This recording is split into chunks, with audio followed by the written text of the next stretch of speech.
Community Association. Membership within our organizations is for residents from the Wailuku River up to Kula'imano. So if you work, live, or play within those boundaries, Little South Hilo Community Association is here to represent your needs. So for tonight's agenda, I'd like to really keep to our time schedule. So we're going to just do self-intros. If you can just go quickly around the room and you can just say your name and maybe where you're from. If you want to say a little bit more, fine, but try to keep it really short. We're going to have an announcement. We're going to have a whole new on La'ola. Is anyone here to talk about Hakalao? Can you share? Are you Tom? No, but Tom will probably be here. Okay, all right. So we're going to talk about Hakalao, food sharing, see what they're up to. We'll have a legislative update with our representative. And our CDP is close to being what? To becoming ordinance, right? Right, to becoming a reality. Exactly, thank you. It's going in front of County Council committee. It goes before a committee and then it goes before County Council for 2 meetings. They already passed the committee, now it's going to county council. It has to Next go. month. It has to go to committee. It just went, right? So 2 more meetings of the County Council. So we have 2 steering committees. Sorry, the council and then the mayor, that's it, done. No, 2 readings before the County Council. Everything has to have 2 readings before the County Council. It's going to do Makona and Hilo. So we have 2 members of the steering committee in the back, and we'll have some time to talk about that. And we're going to try to get a jump start on some of the issues that it reflects. On the back is some of the community actions that we thought might pertain to our area. We'll talk about that in a little bit. And we'll have time for some announcements. Is there anything else that we need to have on our agenda? Anybody need to say something or an issue? Okay, we'll keep that open. So without further ado, then I will start with, so let everybody do a self-introduction.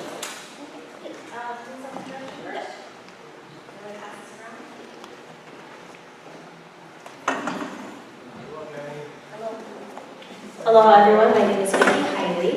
I am the treasurer for the Pepakeo Community Association and I'm also the secretary for our little community FC right here.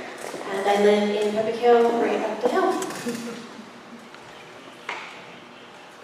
I'm Michael Johnson from Hakalao. I'm a farmer. The name of our farm is Ono Gardens, and I'm happy to be here. Rico Reed, Hakalao, and I'm on the board of the Hakalao Farmers Market and Food Share. So I'll be giving at least part of that presentation, and Tom Burton will probably be here. He's our treasurer. Hi, I'm Jim Rikers, and I'm a farmer in Hakalao. Connie Lyon-Decker. Glenn O'Shirley from Hakalao. Hi, I'm Kuhan Pak-Mander. I'm running for state representative for District 1. My father was a field hand, worked with side by side with Cesar Chavez, pro-labor, worked his way up, became the first Korean-American attorney in the United States. And I've researched and I'm sure that we can have an ag economy that thrives and is non-toxic. I'm Springer Kay, the Honolulu Village Association. Howard West from Lapa Hawaii. Goldie Wallingford.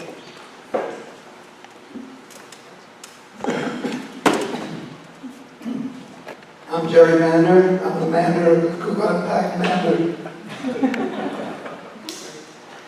Hi, I'm Heather Kimball. I live in Opaico and I'm a candidate for state senate. Roger Hanson, Umau. Elizabeth Hansen, also from Maryland. And Aunt Barb Pepakeo. Thomas Buchanan, Ninoli. Gary Bark, the president of the Kaihiki Community Association. Michael Plant, Topic Way, Community Association. Hi, I'm Selena Platt. I live in Pepakeo and Hilo. Richard Hall, I am with Lola. Patrice Doctor, Sugarloaf, Rebecca.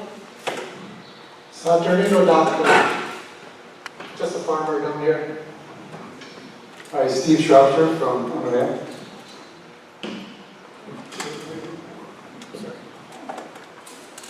Hello, I'm Craig Neff. I'm with Wilsoft Hilo and also the Honolulu CDP. I'm Glenn Cavallo, I'm with Rural South Hilo Community Association. I'm also a member of the CDP steering committee.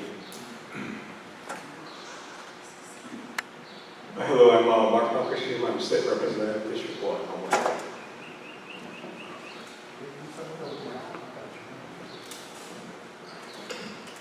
Kevin Owen, Papakato, Gouvenou. Dennis Palmer, Gouvenou.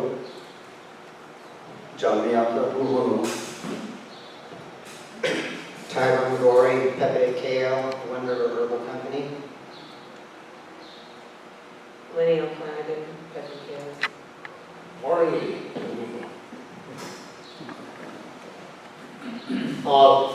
For the people that came in and you signed in, and there's refreshments over there. You can help yourself at any time.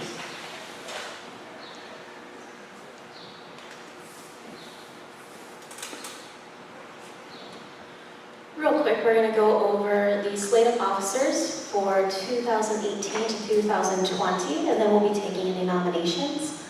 Currently, we have Donna Johnson as president, first vice, Glenn Carvalho, second vice, Craig Neff, third vice, Keahi Tahom, treasurer, May Navarro, and record secretary and correspondence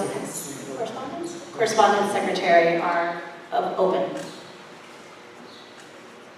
Any nominations? I nominate Rika Reed for record secretary. Do you accept that? Okay, we have one nomination.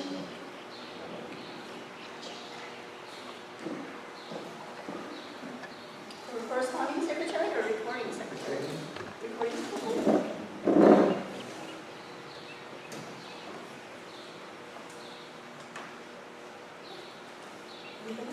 Any other nominations?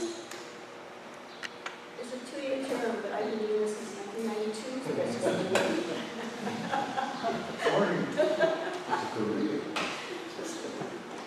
So we're not going to be taking a vote today, just nominations. So if you do want to nominate anybody else throughout the meeting, feel free to speak up. So bylaws require a 30-day notice of election, so this is the slate of officers, and the election will take place in July, in 30 days. So that will be announced.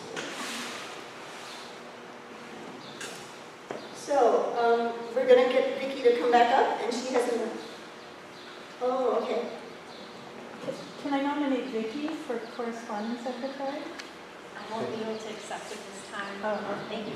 Vicki once was our secretary. Oh, okay. She seems good. How about Michael? Can I nominate Michael? Yes, you.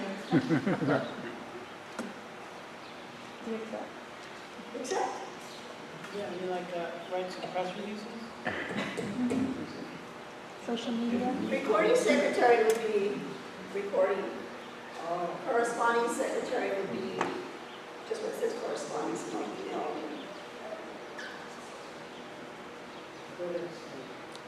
I beg your pardon? You abstain? Abstain. Good try. So I'm going to bring Vicki back up. She has an announcement of a community event that's coming up.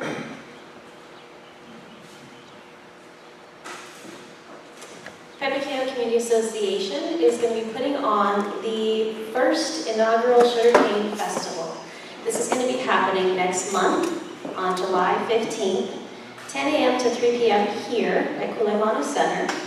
We're going to have free food, live music by Brad Walter, Kaleo Noli, Ben Kaili, and more. We're going to have educational tables set up all throughout here. We have Blue Zones coming. I believe we have one moment, drawing a blank. There we go. We're going to have HCC FCU, that's Hamakua Community Coast Federal Credit right here. They're going to be handing out raffle tickets and prizes.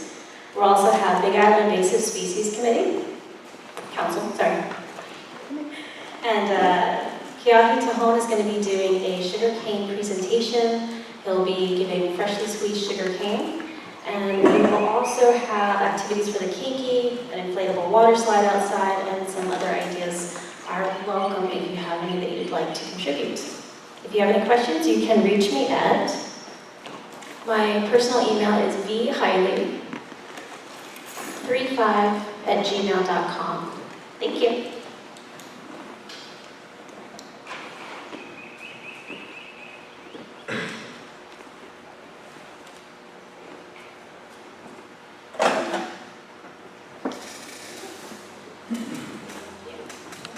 So July 15, first inaugural, is that what you said, first inaugural?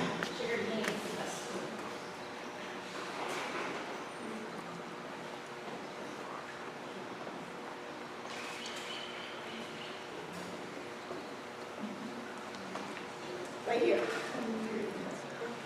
All right, thank you.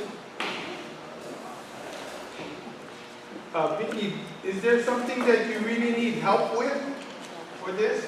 For this, keiki activities would be greatly appreciated. We did receive funding from Valerie from Dexter, Councilwoman Valerie from Dexter, and so with that, we are going to be getting the inflatable activities outside. We have a few of the community members who want to plan some fun activities for the keiki, so if you have any ideas, that would be more than welcomed. And then, Or volunteer to help with that? Is that it? volunteers helping set up, break down, absolutely.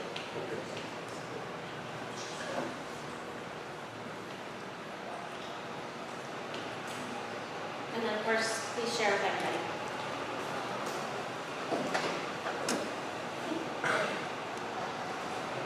Okay, so we're just going to move right along, and we're going to bring Warren Lee with Popanua up.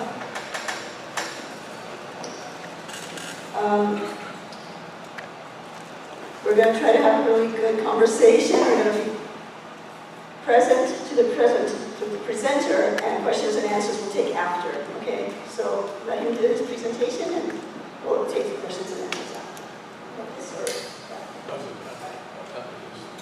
This is fine. Can you hear me? Can everyone? Yes, everyone hear me?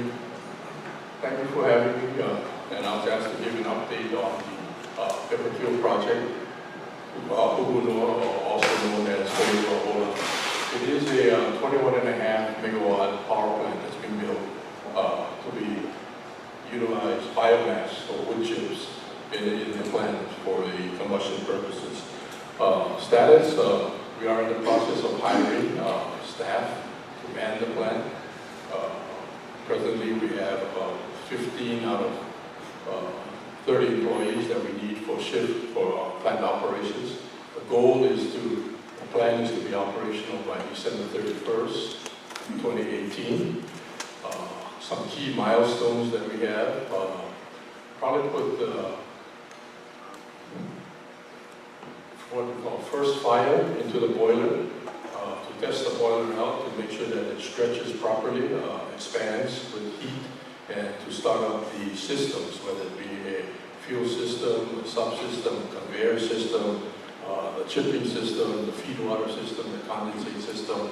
So each system, subsystem is proven out individually, then you put it all together and you create enough heat so that the water turns to steam, the steam goes with the boiler, steam goes with the turbine, and turns the generator, and you make electricity, steam condenses, recycles back into the boiler, and you repeat that process. So first fire probably about, as I mentioned, early November. Try to synchronize to the grid, the HELCO grid, and in about early December of 2018. Work out the bugs and continue the process until the unit kind of stabilizes itself. So we're in that process. Again, the sources of our biomass is primarily from two sources. One is from Pahala, and the other is from the Waimea area. Basically, it's grandis eucalyptus. The logs will be harvested, cut to 20-foot lengths, shipped to the plant, chipped at the plant to a size of about 2 inches by 2 inches by 3/8 inches, and then fed into the boiler.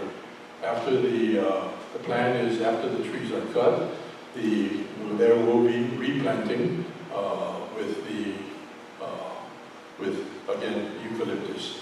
We are looking at the possibility of what does it take to burn or utilize maybe some of the invasive species that we have on this island.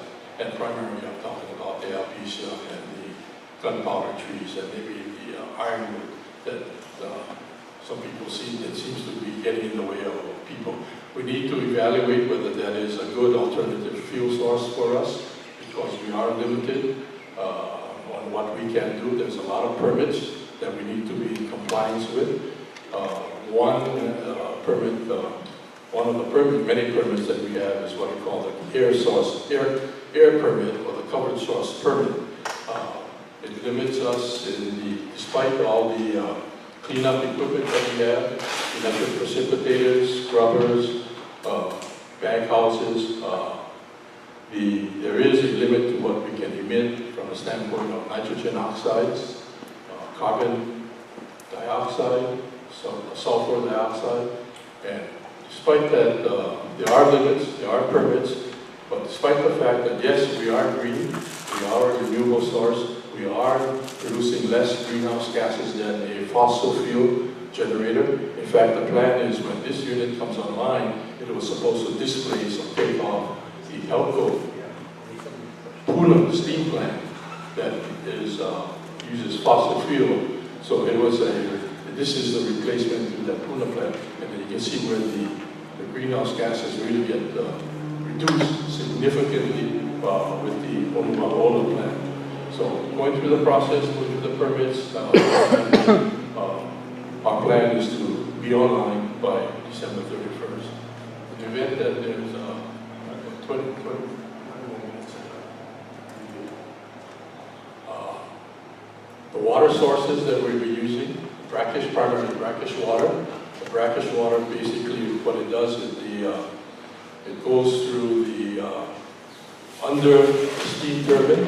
The brackish water, which is what we call non-contact water, condenses the steam coming out of the turbine so that it goes from a gaseous state to a liquid state and gets recycled back into the boiler. So that brackish water goes through the condenser and goes back to a discharge, to what we call underground discharge wells on the lower side of the property, and it discharges back out into the ocean and mixes. So that's air, water. We do use potable water. Potable water we use primarily for domestic purposes, bathrooms, kitchen, cleanliness, and then brackish water. And we use non-potable water also to replenish the steam that leaks. 1% of steam that leaks out of the boiler, that is demineralized, goes through a reverse osmosis system, and used as makeup water for the boiler system. So basically that's the real basics of how a steam plant operates. It is on the same site as the old HCPC power plant with new equipment, primarily emissions control equipment, to make sure that this plant operates in the proper mode. I think, John, down at this time, I'll just open it up for questions. Yes, sir. My understanding of burning any kind of biomass creates dioxin and furans. How are you going to remove those from the emissions? Did everyone hear the question? I'm going to ask Kevin if he got an answer to it. How are you going to remove dioxins and furans? They're not normally captured by baghouse. We have something like carbonate right now.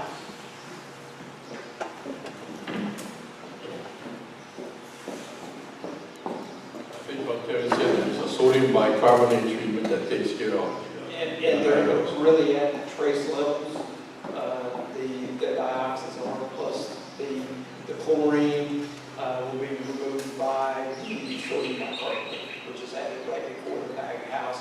Then it's captured in the bag house and dropped out. By the way, I'm sorry, I introduced Kevin, but Kevin is he's the general manager in charge of the operations and the maintenance of the power plant facility inside. Sir.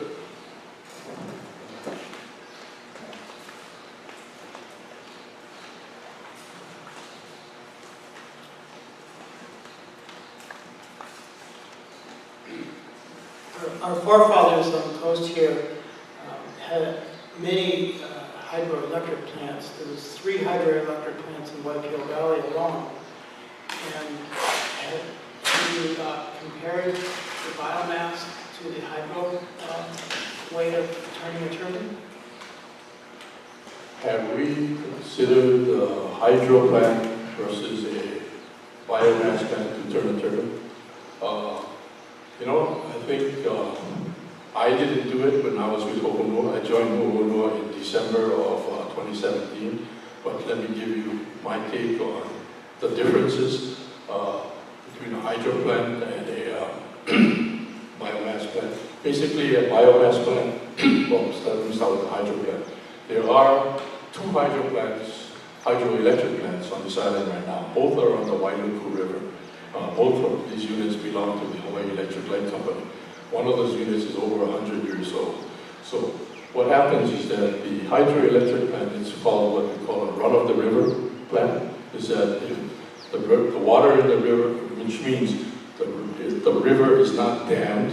It's not, so the river is not, there's no storage like the Hoover Dam where you run the turbine. So if you got rain coming up, rain in Mauna Kea, coming down to Hilo to the Wailuku River, if the water level is at a certain height, it'll run off of a side chute and turn the hydroelectric plants. So it's what we call as available as the water is available. So not reliable 24/7 or what we call base loaded. A biomass plant,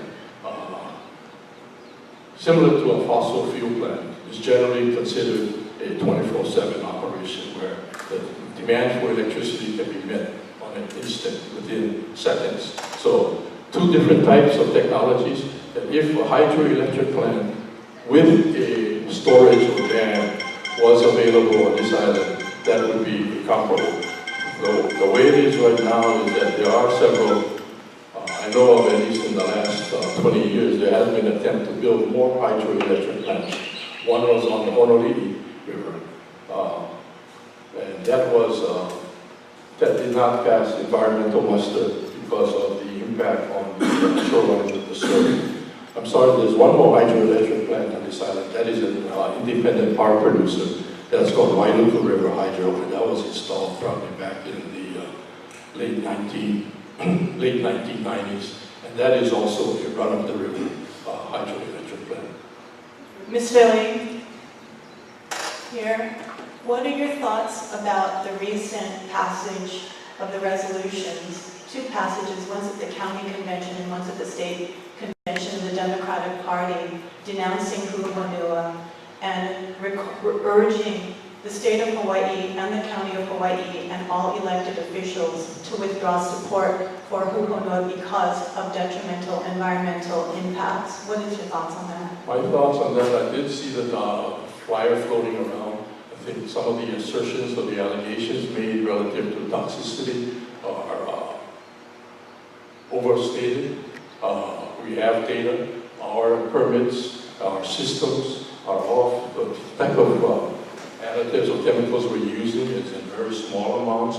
It does go through a very extensive review with the Department of Health, Safe Drinking Water Branch, and I guess in the end, they are the arbiters. Whether the delegates at the Democratic Convention had all the knowledge or information they needed, I'm not sure. I couldn't say yes or no on that. What I'm saying is that this is what, based on what I read, I think more thought should have been given to it before vote.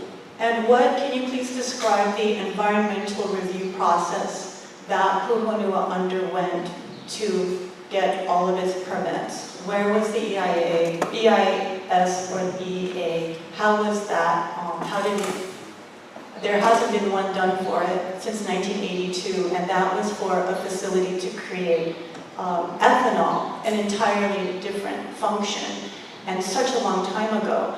Don't you think that an update to the EIS is overdue? This is over 30 years old.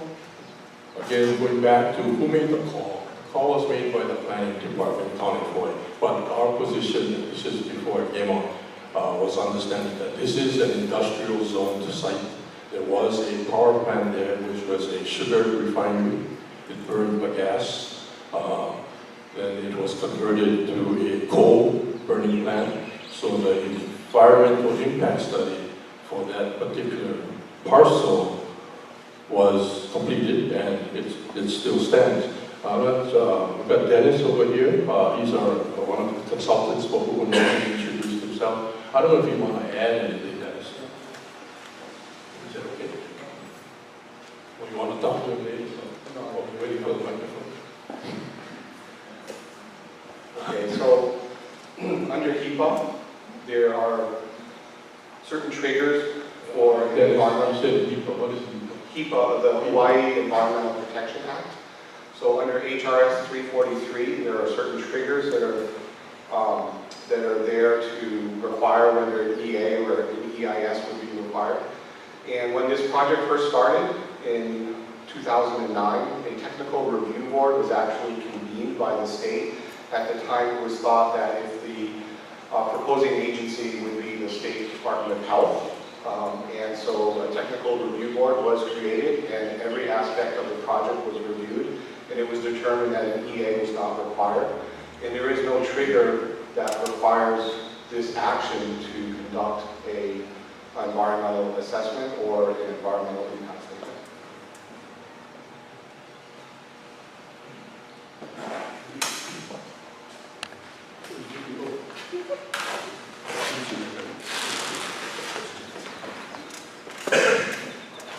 Thank you. A couple of questions. I heard you say something about 24/7.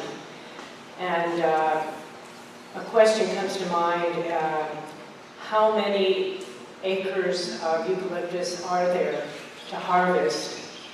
How many trees will it take to produce a certain increment of electricity? How long will that take to use up those trees? And by the time you replant the new trees, when will they be usable for energy? And in order to cut these trees, they're going to be shipped, I understand, from Pahala and also Waimea. So that means there's going to be logging trucks all over our highways, and they're going to be causing great harm to the roadways, which will eventually need to be fixed. And I know that every time we get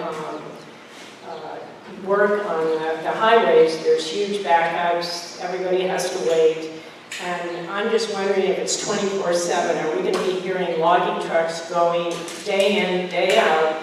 And how long will it take before these trees are going to be used up, and then the water that flows into the ocean, what's going to be in that water? We're already polluting it with, other entities such as the Big Island Dairy, etc. So what kind of assurance is there that the highways aren't going to be crowded? We're not going to be driving packed with logging trucks everywhere, and is it going to be all night? Are we going to be hearing logging trucks going 24/7? We did have a few questions. Let me try to see if I can remember first of all, the delivery of the true Pahala and Honokara.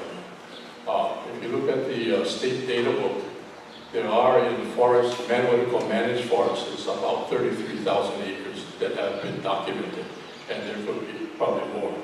So ideally what we're looking at is approximately between, let's say, 15 to 20,000 acres. Every location or plant or tree grows differently in every location. It depends on what the type of soil you have, the amount of water, natural rainfall, elevation. There's many factors that influence the growth rate of a tree. So again, our plan is that for the eucalyptus that we use, we plan to replant. And those eucalyptus that you see now on the highway, they're probably 20 to 30 years old. Our planting cycle, based on what the forestry experts said, and what we need, is it's a 7-year cycle. So it's to cut the plant, and we either replant, or if the plant looks like, have you heard the term coppice? Basically, it's the shoots that come up also from the stump after you cut it. So that may also be cultivated to a certain extent. So that is the 7-year cycle of replanting plant. The log trunks that we have will be 40 feet long, no different than the bigger Matson containers. They will be loaded to the limit, not to the maximum limit, but they will observe the limit of the state highway. State highways, Department of Transportation monitors truckers, the weights that they're carrying, so that they don't exceed the load, and if the load, so that the exceeded load does not affect the pavement. You know, the pavements are designed for the highways, are designed for every truck load, what they call H40 loads. So everything is planned. The load of the logs will probably be about maybe up to 26 tons. So that we don't anticipate that the roads are going to be rutted the first time or when the log trucks go. And again, the log trucks will be towed by tractors, just as a Matson container is towed by a tractor. We'll be using contractors, skilled personnel, CDL license, commercial driver's license. I'm not sure if I got the rest of your questions. Will they be running day and night? No. We will be running to deliver at the plant, coming off the Sugar Mill Road. The conditions of our permit is 6 a.m. to 6 p.m. 6 a.m. to 6 p.m. And then also in the conditions of the permit that we got from the county, the noise level, once the construction is completed, we're going to be held to not the industrial standard, but to the residential standard of 55 decibels. I got an email that suggested you were going to use 21 million gallons of water a day. Is this true from the Hilo stream? And if it is true, would that water be dependent upon the levels of the river? So some days you might not have enough water, or would you be damming it up, or so on? The water that we're going to be using, the 21.6, is basically brackish water or salt water. So that is used, is pumped up, goes under the condenser and back into the aquifer. So unless the ocean level drops, it's not going to dry up. You said the aquifer level? Sea level. So it's coming from the ocean, not from the Hilo Sea. It's not. What you have under our island is basically a lens system. You have salt water, then as the fresh water comes, rains and everything else, trickles down, migrates through the ground soil. It forms on top of the salt water and creates kind of a lens, or what we call an aquifer. And then there's a transition zone between the salt, what's called basal, salt and basal, and then it goes into fresh. So we'll be using the non-potable salt water, or water that's pretty much high in chlorides that is not considered to be potable. You're pumping from the well. You're pumping it out of a well, right? Right, that's right. Okay, so nowhere near the Hilo Stream, sorry. Just a closing comment. I lived here during the sugarcane days in the 70s and 80s, and those big trucks, those big heavy trucks wore out our bridges. We had to replace a lot of bridges on the Hamakua coast, and that is a traffic jam waiting to happen. Yeah.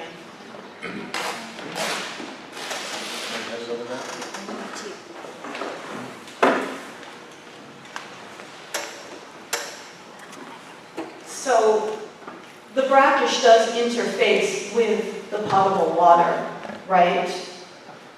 It's not like it's separated by a brick wall. And you are going to be discharging chemicals. And I did read all the descriptions for every single one of those chemicals that will be discharged. The one that was most alarming was the one where the manufacturer's label warns, extremely harmful to all aquatic life. The great majority of these chemicals, manufacturer's warnings reads, do not expose to groundwater. When you expose it to the brackish water, you are still exposing it to the groundwater.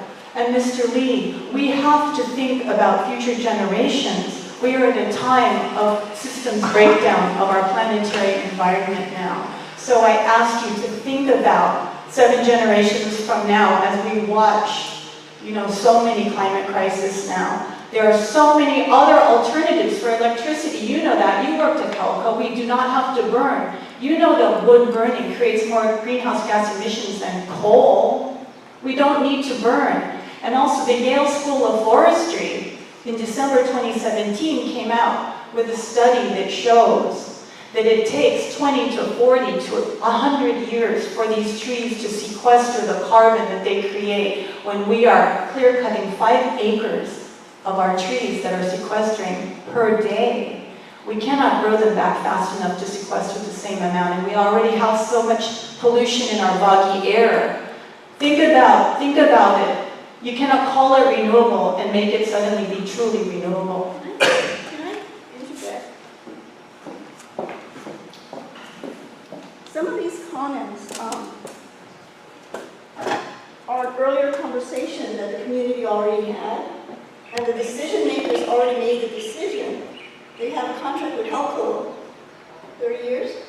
30-year contract. They have a 30-year contract. So whatever the issue is that you're trying to have him think about, it's already been discussed. It doesn't make Havapono, though. It does not make Havapono. It's not his decision, is what I'm trying to say. But he is the representative. He's representing the investors on the East Coast. He's representing the owner in San Francisco. We are the people who live here, who must deal with the consequences and the irreversible consequences. We are the residents. And that's who I want to represent, not the big-time investors on the East Coast. That's why I'm running. Okay, this is not a political time. This is not the time for political speeches. I'm sorry. If you're going to take your time now, you won't need it later. It's a community issue. It's a community issue. But what I'm trying to say is, can we direct our questions to what is on the table for Kula'imano right now? Do you want to know what their plans are for the 30 years? Some of these questions about trucks and stuff, yeah, that's what's going to happen. Those are all good questions. My point is that we're bombarding him, and he can handle it. I'm not trying to protect anybody, but we're bombarding him with issues that are not going to be decided anymore because they've already been decided.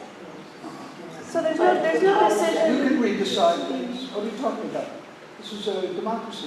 People talk about it. Have all the permits been issued already? I'm sorry? Have all the permits been issued already that are necessary? Yeah, all the permits are issued. Most of the permits have been issued, some are still, our applications are under review, there's a few. So do you want to know about those? The ones that are pending?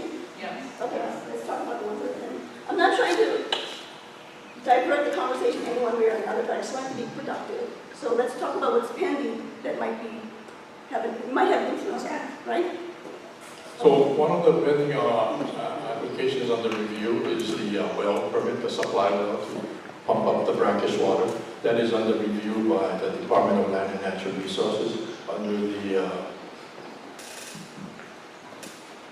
Commission on Water Resource Management. So, they're going to review it, they're going to make sure that what we're saying we're going to do and the amount of water that's going to be pumped is going to be, recharging, and to make sure that the wells are constructed properly according to their standard. So that's one of the permits that primarily one of the review If you don't get that permit, what would happen? That's a good question. If we don't get that permit, then we don't have that cooling water to use to cool the turbine, to condense the steam back into a liquid to be reused in the boiler. So what would happen is perhaps we would have to talk to the county about using potable water. So the question is potable water versus brackish water or seawater. And seawater is commonly used in steam plants or brackish water. So it's not something that is a new thought or a new process. So anyway, that application is undergoing extensive review. Even with the fact that the wells, like in Conot district, there's not enough water in that district, and it might affect the water tables with what you're doing? Yeah, I think it's a big island that we have, so you have many aquifers. So this doesn't necessarily, it's not one big aquifer for the whole 4,000 square miles of the Hawaii Island.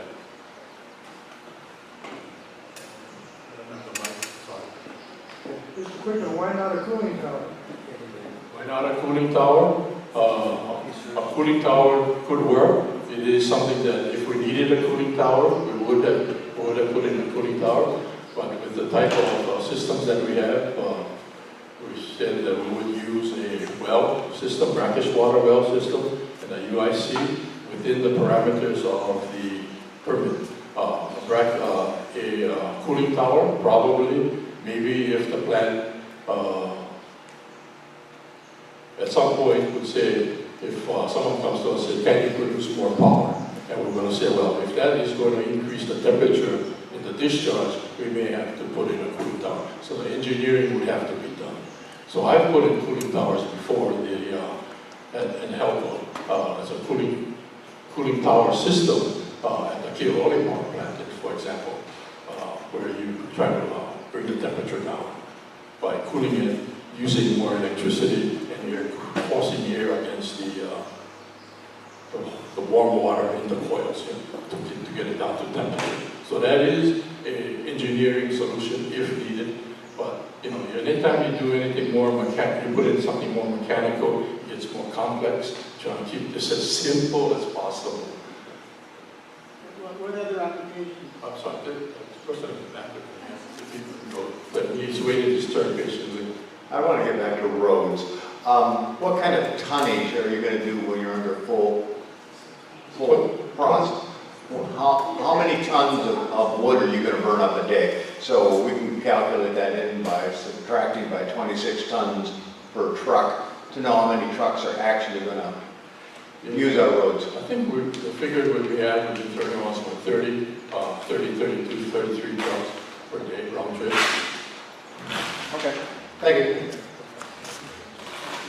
And then we don't want to run too far over, so we already have 3 questions, and then that, is there a quick one?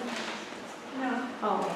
So we have 1, 2, 3 more questions, and then after that, we'll have to bring those questions after the meeting. Okay, but he wants to get back to Yeah, I was up here. after, yeah. We'll get the 3 questions, and then we'll resend it to These you. 2. 5 questions. Mine's quick. Where are the logs being chipped? Well, the logs will be chipped at the plant, Pelican.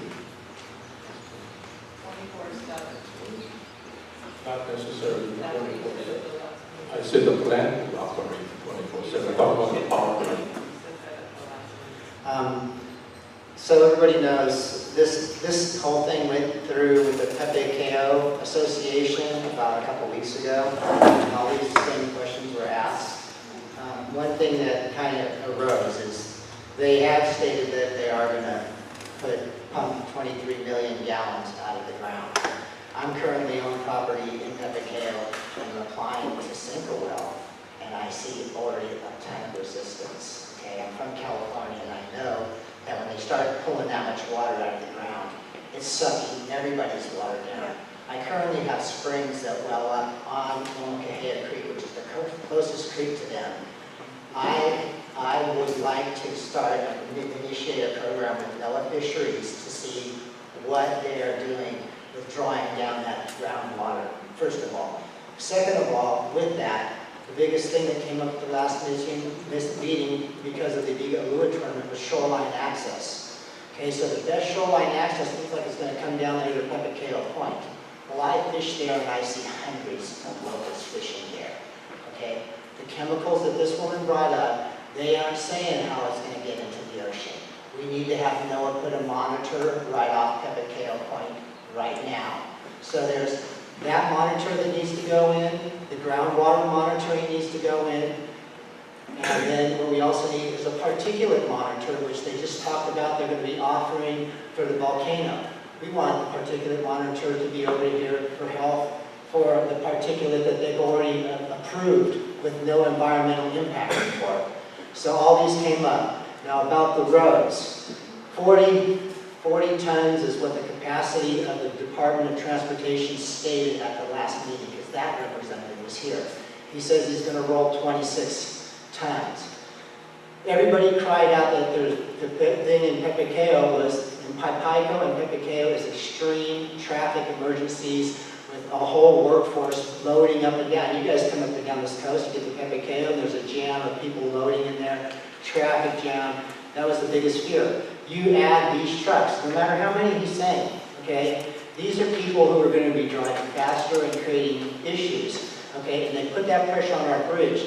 The Department of Transportation gentleman said that the worst bridge on this state is the Hakalau Bridge.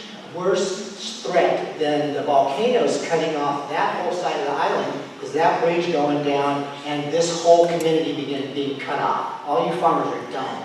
Okay, so our commerce just tanks. So that bridge is a critical factor. So then we need to have a monitor on that thing as these trucks go on to see what that pressure is. Okay, so those are a couple of things that are just to protect the thing because it's already passed. They are right, there's not a lot we can do. But that was found out in the last meeting at the Pepacao Association meeting. But that's some of the suggestions, but I would say that are some of the efforts that we can only do and have our representatives speak up and ask for some of this action to defend its people, okay, developers of this community. Thank you. What a good suggestion.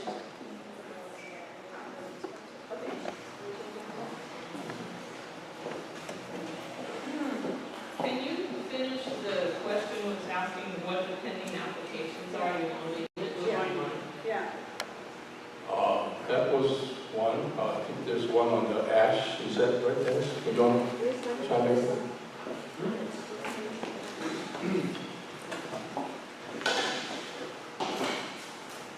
Right now, there's two other permits pending. One is for the beneficial use of the ash that will be coming out of the boiler, and the other is for the stormwater that will be generated when the plant is operating.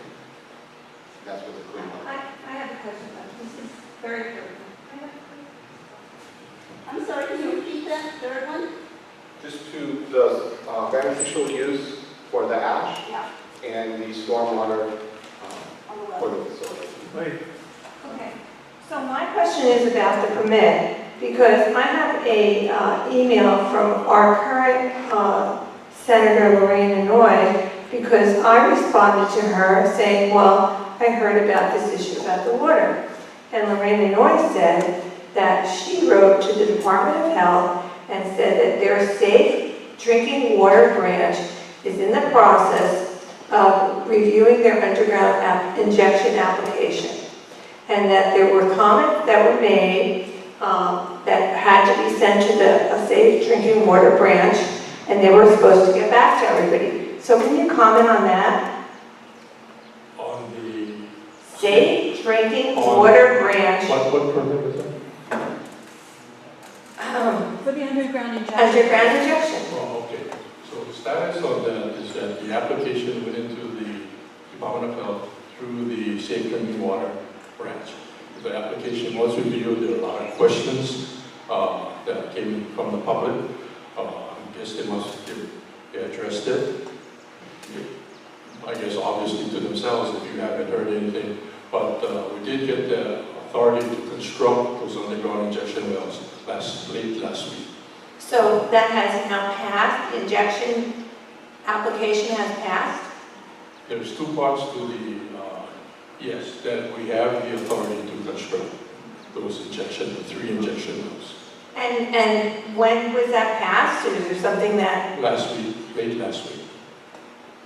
We were notified by the Department of Health, they have completed the review, and they're allowing us to proceed with the authority to construct.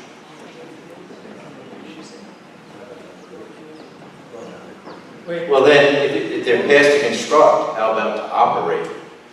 The people before you, sorry. That's a good question. The next step would be the permit to operate after it's constructed and tested. You still waiting? Yeah, it hasn't been constructed yet. Okay. You gotta construct it, you gotta test it, then you gotta get the permit. It's a logical kind of a process. Steve Mahoney, Sugar Mill Road. I know in the agreement that you're not going to be, you agree not to use Jake brakes when the trucks are going down Sugar Mill Road or anywhere, I suppose, on the highway. But at the Windward Planning Commission hearing, when you were requesting to raise the noise level for construction, you also came forward and said you were going to ask the construction trucks not to use Jake brakes. And I noticed a few days before the hearing, they weren't using them, and a few days after. But they're right back to using them, including 6:30 this morning, woke me up. So, I understand construction trucks are probably a different size, but if you're going to keep your word as far as the logging trucks also, since you haven't kept your word, are not able to make the people stop using those brakes. That just rattled the windows. You know, we have babies next door, we have elderly next door, and they're very loud. And you, under oath at a commission, you said they wouldn't be using them. They are. Thank you. So we will remind the construction delivery trucks about the Jake brakes. I think Kevin is also working with the road committee on putting up signage, no Jake brakes. Yeah, so again, yeah, I just somebody slipped through the crack. I don't know, Kevin, if you want to comment on that also. I mean, I will go back all the way to the construction through that has happened. And we'll do the out no big breaks. Then we've been communicating back and forth, myself and the second email. We're gonna try to get some signs put up. You know, basically everybody will do it, stop lights in the road. Appreciate it. Yep. Can you give it a stop at the stop sign getting back out? Don't need it. No, it's serious, the one that aren't already. Warren, is there a contact and a contact number for noise complaints in the future going forward? Who would be the best person to contact at Kula'imano if Jake brakes are being used or if people are flying through stop signs? Probably Kevin, he's there 24 He's there all the time, most of the time, working. And what's that contact info?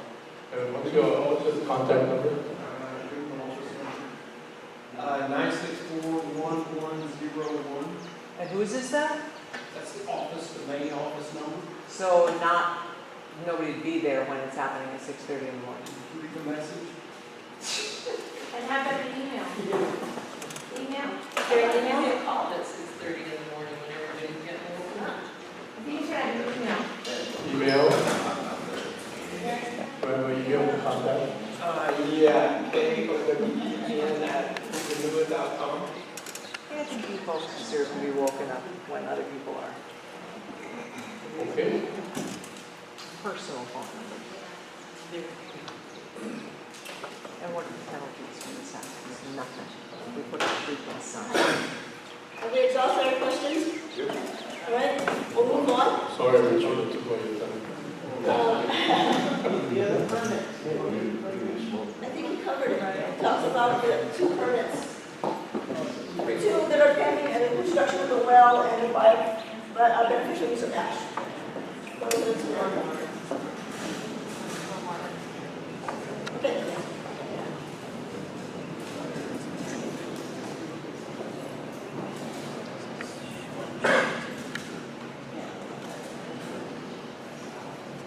I know it's a emotional issue. I just wanted to make sure that we're spending our time raising questions that we can address, rather than ones that have already been decided. Currently, where we're at now in the process, right? So, the things that are still pending are those two well, the well permit and the beneficial use of ash permit. The issue of Jake breaks, Kevin's going to hear about it if there's a problem, right? You're going to continually try to work with your vendors to recognize that they should be using it. What else did we talk about? 30 to 32 or 33 trucks daily. 7-year planting cycle. And that the well is flowing up brackish water, non-potable brackish water.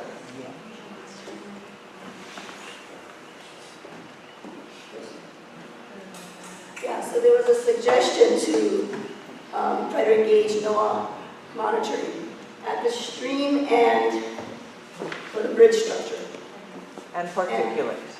And particulates, okay, thank you. You realize there's only five people that work for the Department of Health, Clean Water in the whole state of Hawaii, and they cannot monitor. They can't even keep up with the pollution that's going on, which is like the Big Island Dairy. They're polluting so bad. Who's going to monitor? Because there's 5 guys for the entire state of Hawaii. Who's going to monitor? He suggested NOAA. That's federal. He suggested federal. So it's something to keep on the horizon, just something to keep looking at, right? Okay. So, are you going to reload your guns for the next presentation? Okay, we're going to call Richard Haw up to give us an update on Balboa LLC and where they're at right now in their. Richard? Hey.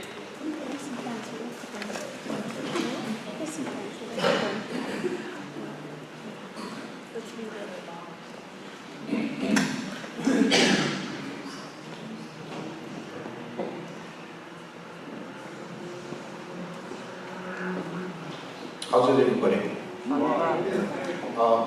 I'm Richard High, yeah, so we've got the cannabis. We've got 1 of 2 cannabis licenses on this island.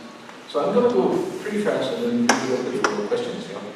But basically what it is we're up the road right here, and we've got a site that's about maybe 3/4 acres. We've got a building that's going up. If you drive by, it's 2 stories, and metal panels, insulated metal panels.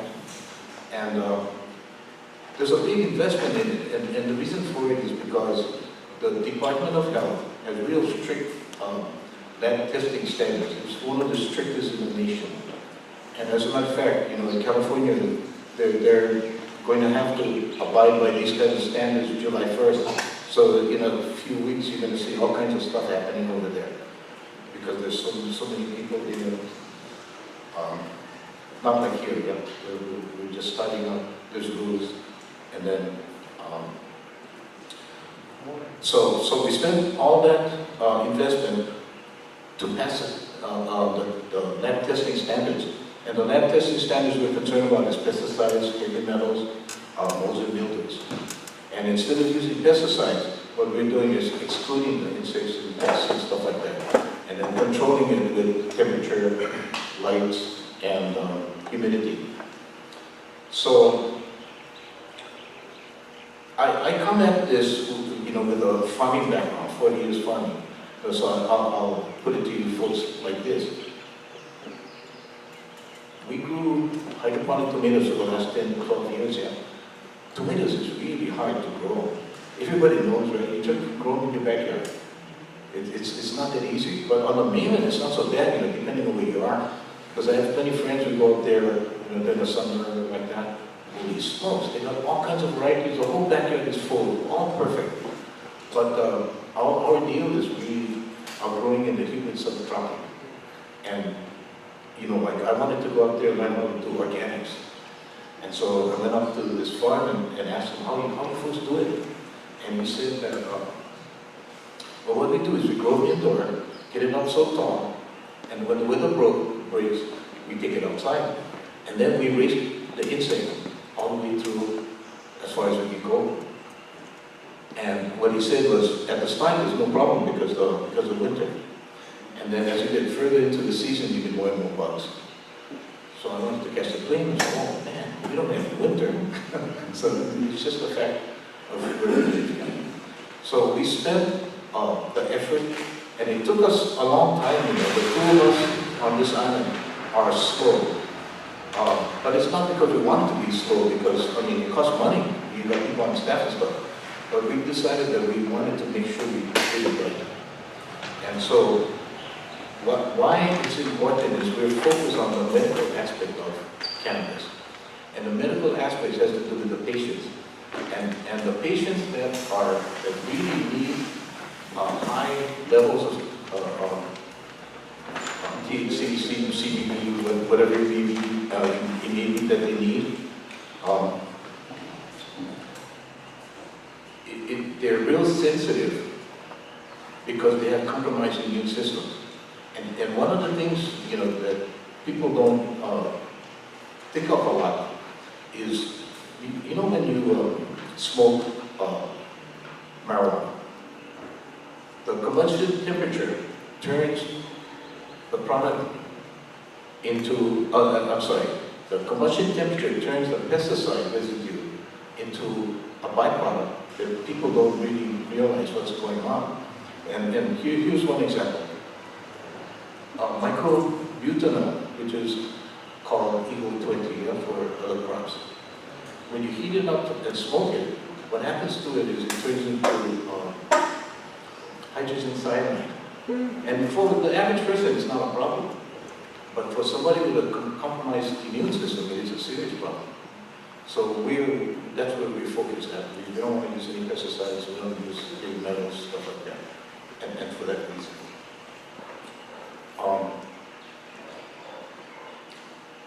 What we wanted to do too was make sure that the people that live in the community above and below us felt more secure because we're there than if we were not there. So when I got on board, I said, okay, the first thing we wanted to make sure is we have cameras looking up and down the roads. Because the folks up there, they have their phone trees and stuff like that, yeah. But because we're doing that, they feel more secure. Now, if you drive up the road and you look, you can see the building coming up. All the lower branches are cut off. And the reason for it is because we're going to put cattle inside there, eat the grass down, and because we cut the lower branches, the people that live in the community can also look in there. Yeah? And here's where I come, there was a meeting and then we had people ask, are you going to have armed guards? And I said, no. And it's because of my history in banana farming. Early on, I told my workers, if you catch somebody ripping off bananas, don't approach them. Just take license number, down description, etc., let them go. Because the last thing we need is, because it's likely that whoever's ripping off bananas have a keen knife, and you've got a keen knife. The last thing we need is a keen knife fighting over a bunch of bananas, right? So we said we will not have armed guard because we're going to end up shooting ourselves.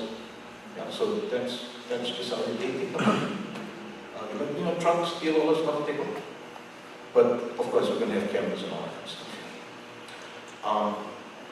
Let me see. So that's where we are at the moment. So when are we going to be in production? Maybe a month and a half we'll be ready to plant.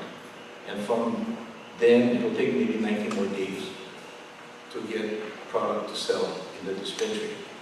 So we have three dispensary sites chosen. One in Hilo, and it's by the airport. You know where the Napa Auto Parts is? Right along on the same side of the street, there's a new building going over there. We rented that building, and one of the spaces will be the Hilo dispensary. We'll have one in Waimea, we'll have one in Kona. Like I and so it'll take us to maybe October, yeah, and then when we open up. So what happened with me when you know, I'm the CEO of this company. What happened with me was I never tried cannabis for a long time, since the 70s, because I was too busy doing other stuff there. But it's not like I never know what's going on, right?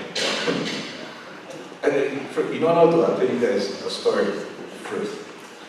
You know, when I first came back from the army, I had to fit back into the, I was a Vietnam, I'm a Vietnam veteran now. I had to fit back into the crowd, you know, my brother folks and the gang. So one day I was up at my mom's place and my mom told me, you know, I felt like I was getting a heart attack, so I told your brother, and he said, what is the symptoms? Because she would go out and drive at 4 o'clock in the morning when there was traffic. Yeah. So he asked, what was the symptoms? And she said, she came up to the stop sign, pressed the brake. It took forever to get to the stop sign. So my brother stood up, walked, looked in the oven. You eat the brownies. So that was in the 70s now. So I said, it's not like I don't know what's going on. Yeah, so I got myself a medical card, and so I've been tested, because if I'm going to be CEO of this company, I better know what I'm talking about. So, first thing I noticed was that my dependence on alcohol went away. What I do is I wind down at the end of the day, I get a block or so, and start drinking wine, yeah. And then, but my problem was I drank too much wine. You know, like, I would have to buy about 6 bottles at a time, because if I went to long drunks every day, I got 200 proof I did, but with the long, he comes again. So that's kind of how that was. But you know, as soon as I started testing cannabis, that went completely away. I replaced cannabis with, basically I was using a vaporizer. So, and the result was, the next day I felt much better. Early in the morning I get up bright, clear. Yeah, so that was a good thing. Now, what happened with me when I came back from the army was, I found myself in Waikiki on a hotel balcony with a rifle. And I didn't know what the hell I was doing with the rifle except I drank too damn much. And since then, I would not get, have a gun in my house because I didn't trust myself. And the irony of it is that as soon as I got my card and I realized this stuff went away, I was going to apply it, but now you can't apply it. Anyway, so in general, that's what's going on. I think better if I just leave it open to questions, if you have any questions.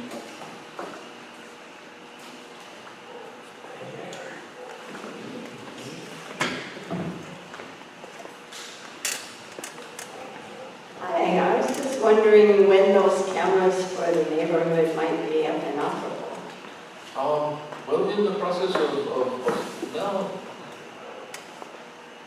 it'll be pretty soon, maybe a month or so. But we'll see. I mean, it's coming up soon.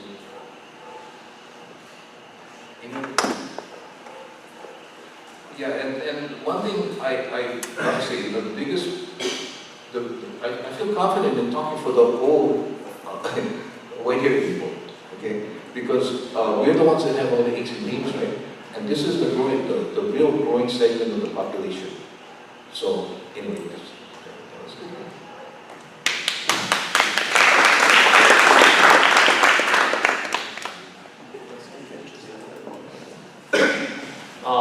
Two announcements.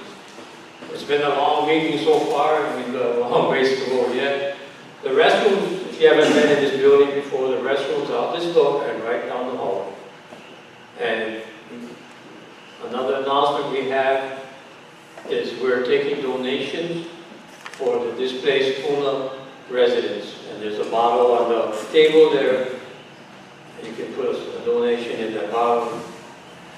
And we'll give it to a nonprofit agency that's working directly with the displaced residents. If you know anyone who is displaced and is low income, The Pepperkill Apartments have been clearing out and cleaning it up, so there are open available apartments to take and fill out an application for. So if you have any family or friends that are displaced currently, please let them know that there's applications being accepted. Oh, tell them that they can eat. Yeah, so who brought something for our table? I know Kula'imano brought homemade kimchi. Kimchi and some, I don't know if there's any ribs left from the Waikio cookhouse, but they're on the left, and then some really super high quality Korean kimchi. Someone else brought something? There's a great salad. Okay. All right. I don't know if there's anything to serve it with. Oh. I guess you could take your There are spoons chopsticks. there. Chopsticks, yeah. Sorry. Okay, so do we need a break? No. Do you want to get something? Okay. All right, so where's we go? So Tom's not here? Tom is here. There's Tom. I'm just speaking in.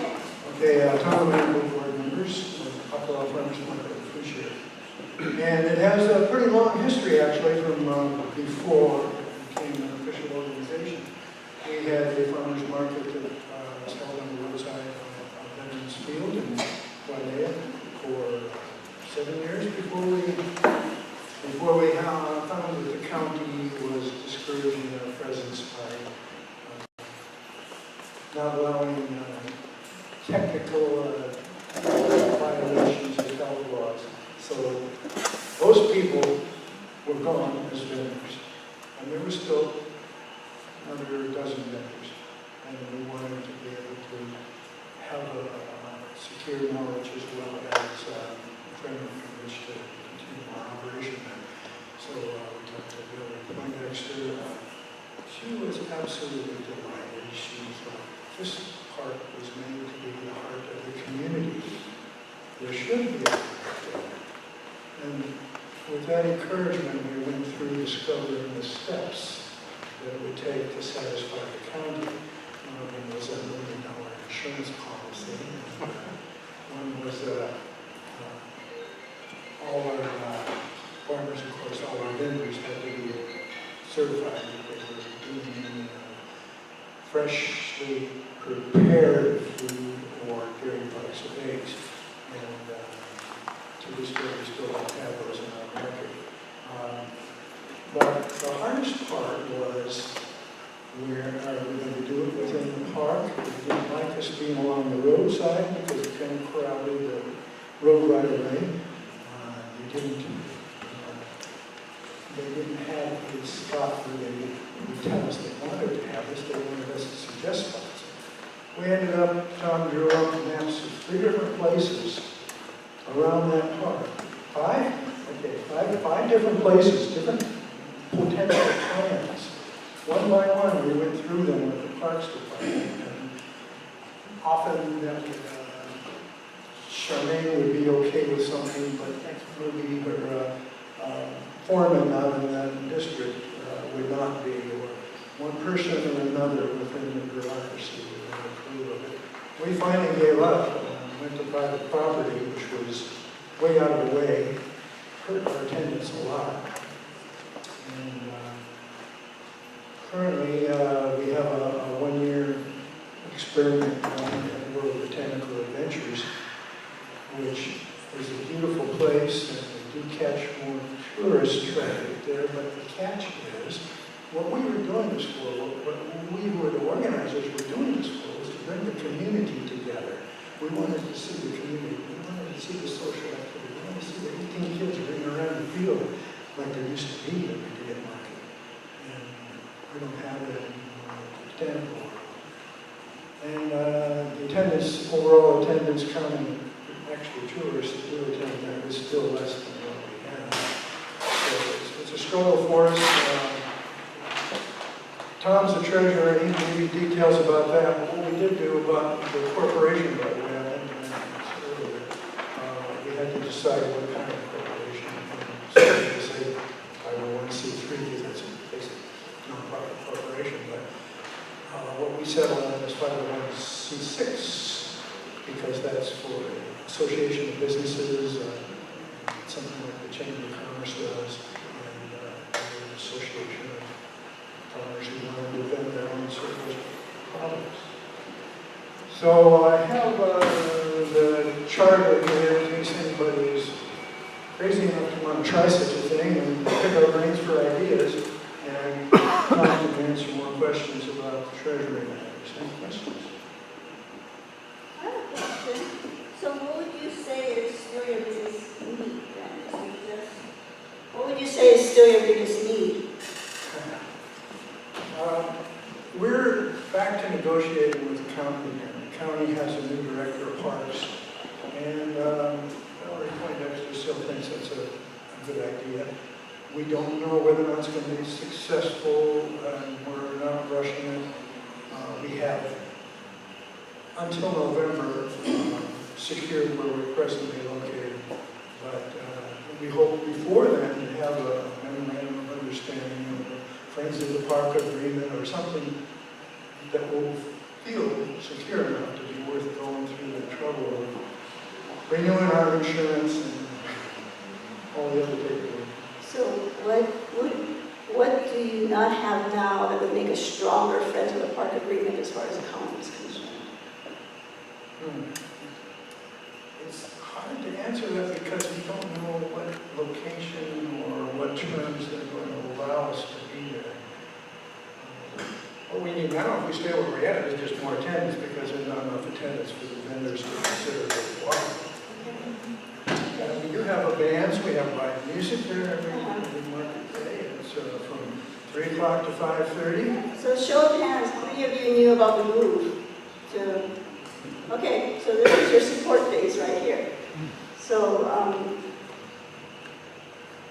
have you lost some regulars though? Is that what you're seeing? Yeah, we lost the community Wailea at least, especially now because that's kind of on their way home from school. Right, so you have people who are making an effort to get there, but you're missing the casual bypassers. Right. I'm trying to think. By the way, Donna, you do such a wonderful job of writing and recording these things. I think we need to cross me off here. I could never live up to that. I'd be embarrassed when I spell it. Spell it. Well, you can put me up here and I'll point you.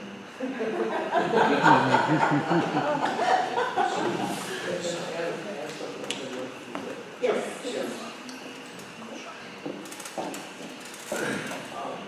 One thing that Rico, just because I'm the treasurer, I focus on this. We got, with Valerie's support, in fact, she pretty much did it. Farmers markets don't fit into the zoning code anywhere, as many of you probably know. That's true nationwide. It's a problem. Zoning codes are, if it's not permitted, it's automatically not permitted. Okay, so unless they list farmers market as a permitted activity, it's not permitted, which means they're not allowed pretty much anywhere without a special action. It's not just Hawaii, it's anywhere. So Valerie got a change to a law that already had Cooper's, is it Cooper's up there at Volcano? Okay, they added us to that list, took off some other people who didn't want to be on it, and so now Hapalau is there. And you can look at the law, and the law says that in paragraph 1, and in paragraph 2 it says, well, every vendor can show up on his own in a park that is permitted for a farmer's market and pay $5 and sell.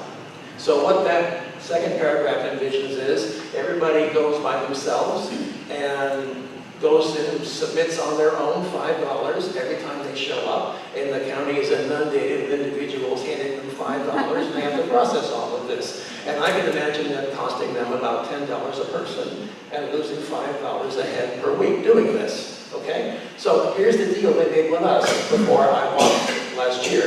They said, why don't you collect $5 from every vendor every time, collect it, do all the bookkeeping, at the end of the month, you hand us all the books and all the money, and we'll put it in our bank. And also, you need to carry insurance for all of this. And I'm thinking, what are we getting out of this? Why should we do this? Why should vendors pay us to carry insurance when they could just come in by themselves and do it. It didn't make any sense. So when you ask what we need, as Rico said, we need more attendance so we can get more vendors. And we need more vendors to attract more attendance. And I figure we need to get from an average of, right now, 80 people a day to up over 140, I'm just guessing, to where we can get over that hump. So more, instead of having a negative cycle, we have a positive cycle. More customers bringing more vendors bringing more customers. We have to do that somehow. And our vendors overwhelmingly think that going back to Hilo will help. I don't know. Because as Rico mentioned, at the same time that we went from a very robust market to a feeble market, we lost all of these. I was a yogurt, cheese, raw milk vendor, very popular. Brought in lots of people that bought other things. And there were lots of other people who did that. All that's gone. It's going to stay gone as long as we're official. So are we going to be able to get past that? Maybe. But in the meantime, before we go back to Hilo apart, besides all the things that Rico talked about, we need to work a better deal here. If we're going to do all the bookkeeping and provide insurance and do all this work, and instead of having to deal with 20 or 30 different people every week, they just deal with me once a month, you have to get something out of that, right? And it has to be firm, and it has to be long-term. And that's, we haven't started that process yet. Where we are now is the vendors want us to do it. We found that out. But now we have to do it. And they're pretty preoccupied with Uber right now, and I understand why. How long this is going to take, I don't know. But I certainly won't support going back under last year's terms. It makes no sense. Because we are primarily, they need some money to, a lot of them need some money to justify coming. But we're primarily a social organization, a way to keep people connected. So that, as Marilyn keeps talking about, if the bridges go down and something else happens, we know who to talk to. Where can I get this? Where can I get that? And very often, it's stuff that we're not even selling. Like I make contacts with people that have things that they're not selling, but I know where it is because I meet these people. And so if we need to survive by ourselves, we're much better at it. That's what we're trying to do. And having people pay $5 just to show up and make no money is a step in the wrong direction, right? Because we're not Makulu. They're making tons of money. So we need to get that $5 way down. But not so low that it makes no sense for the art department to have us there. Because that's not realistic. Even if we convince somebody to let us in for a year, they'll kick us out. So we have to find a happy medium. So it's a problem with all farmers markets, that they're not permitted. So they're not permitted unless they're explicitly permitted. Right. But that's true for all zoning activities, and you know why they do that. Because otherwise people would do all kinds of crazy stuff. Right. Yeah. So is there a need to collectively look at the issue, like all the different farmers markets come together and identify what they can do together collectively? Well, as much as Brad Kurakawa complains that this whole process is inefficient, and it is, and there ought to be some sort of generic way of dealing with this, that's not our biggest problem. We got that law passed. The biggest problem is, now how do we get something everybody can work with within the law? Because the law says everybody pays $5 and doesn't even contemplate organizations like ours that do all the work. Now maybe we should have something about that. I don't know. It's possible that the work that we do with the county over the next few months could be a model, and other farmers markets could benefit. It could be. Another possibility is to incorporate all the vendors as one business. Oh, you mean so you'll, yeah. So you'll pay $1.5. Well, that's actually a pitch we made last year, and they didn't go for it. Well, that's a bit, I mean, you can become a business if you want to. The county has nothing We to do are with it. incorporated. Yeah, so you're the business. But just generally, I think it is it's an overarching issue with the county Parks and Rec department. I think people, and not just Parks and Rec, but everywhere on the island, people are being hit with really bureaucratic detailed issues they're being asked, hoops they're being asked to jump through, to do activities that are essentially for the community, they're public service. There's no reason the county needs to collect $5 for this. They don't need to get money from activities happening at the park. It does seem like we would need some overarching policy on how we can allow these types of community things to happen. So it isn't all, everybody having to individually figure it out. This seems like there's got to be a better way. Which carries over in my head to another major problem. We've got a long stretch of coast with absolutely no access to the shoreline unless you're hiking. Kolikoli's closed, Akalau's closed, supposedly in both cases because of some lead paint underneath the bridges, which has been there since the first paint was repainted many, many years, and it doesn't bother anyone unless you eat the dirt. They could fence off those areas. The recommended procedure is 18 inches of clean dirt over it, but that would get washed away in high water, so that's pointless. It had to be capped also, which would make it too expensive. But why can't we open it now and have warning signs on the fence? This is ridiculous. They fixed the old cement bridge down the Hakalau Bay. I think the end of February they finished the job, but it's still closed.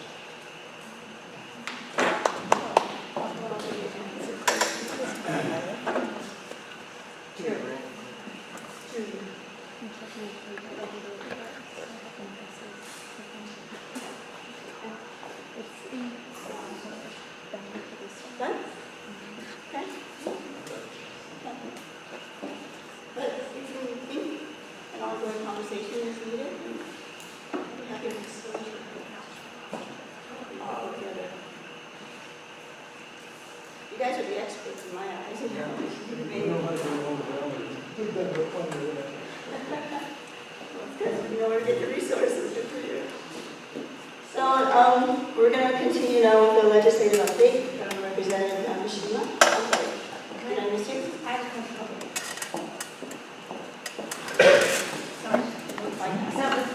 I think it's great that Mark Nakashima is here, and we just got his legislative update. So what I was hoping, where is he? Oh, okay, I'm sorry. So I was hoping that maybe then just recapping what you already sent in an email or a thing, I was hoping that you would touch base on some of the issues that people were talking about, how you, as our representative, can try to protect us about, let's just talk about the bridges. That just came up again. How are we going to handle the weak bridges that we have in Hakalau, which are getting worse now because of the upcoming trucks and NUA and the groundwater? I would like to hear you, from your representative, tell us how you're going to protect, let's say, me and everybody else here. That would be really useful for me. I would really appreciate it if you could talk about that.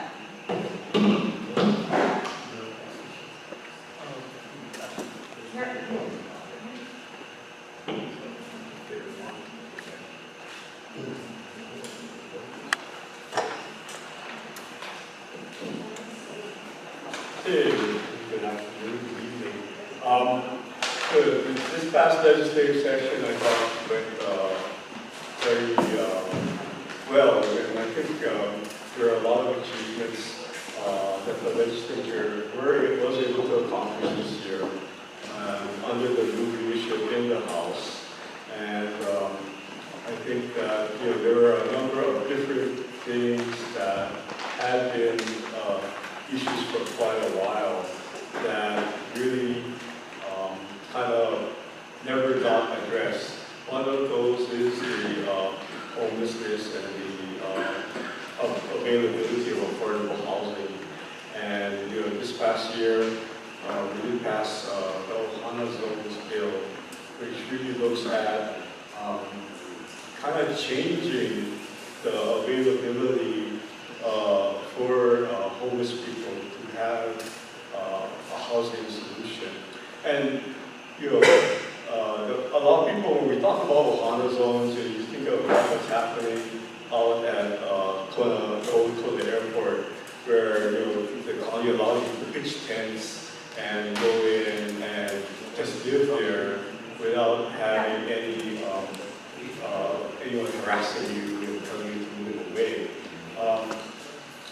What we did have this year in this Ohana Zone concept was that Dwayne Cruz, who is originally from Hakalau, many of you probably know Eric Cruz from KTA, but his brother is a businessman on Oahu, and he developed a concept for the Ohana zones, where he kind of fashioned it after Hakalau Camp. And when looking at the camp, he wanted to fashion a place where it was welcoming, it was a community, that you did not have to go too far outside to get to work, or childcare, or go to the store. And in this community he developed, he actually got prefab houses from Japan that were used during the tsunami. And with that, it was kind of more of a box that came, but because he wanted to kind of recreate that camp atmosphere, put roofs on them so that it would look like the camp houses. And he developed that Camp Ohana idea. He built it off the grid. It's all solar run. It has batteries. It's not hooked up to the grid. The water and sewer were put in by the city and county of Honolulu.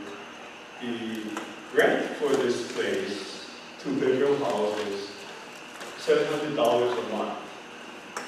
With the $700, like the plantation camp, you had free electricity, free water, free childcare, and you were walking distance to 2 major employers in your area. And so, he built this idea, he took this idea of Hakalau Camp, where he grew up, and tried to recreate it in downtown Honolulu. And I think it was very successful.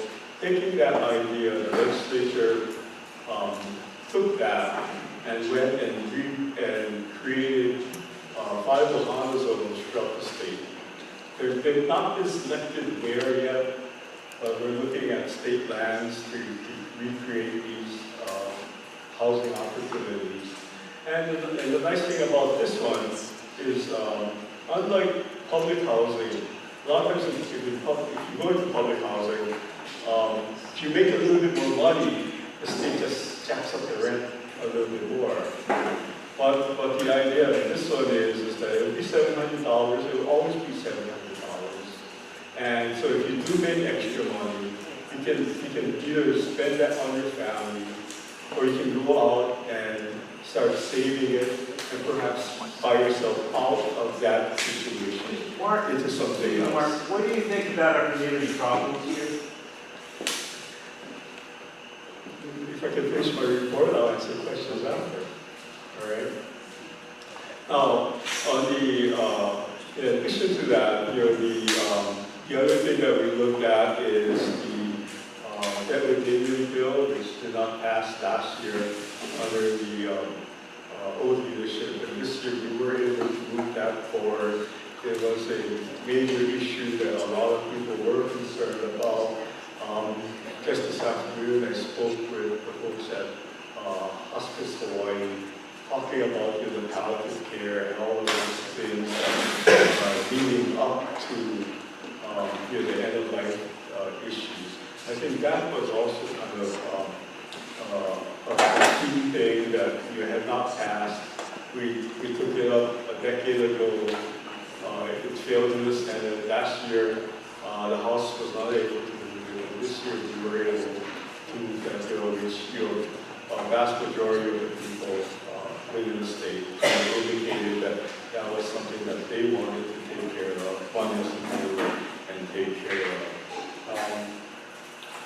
The last thing I wanted to kind of touch upon was the fact that healthcare was another thing that had always been a concern.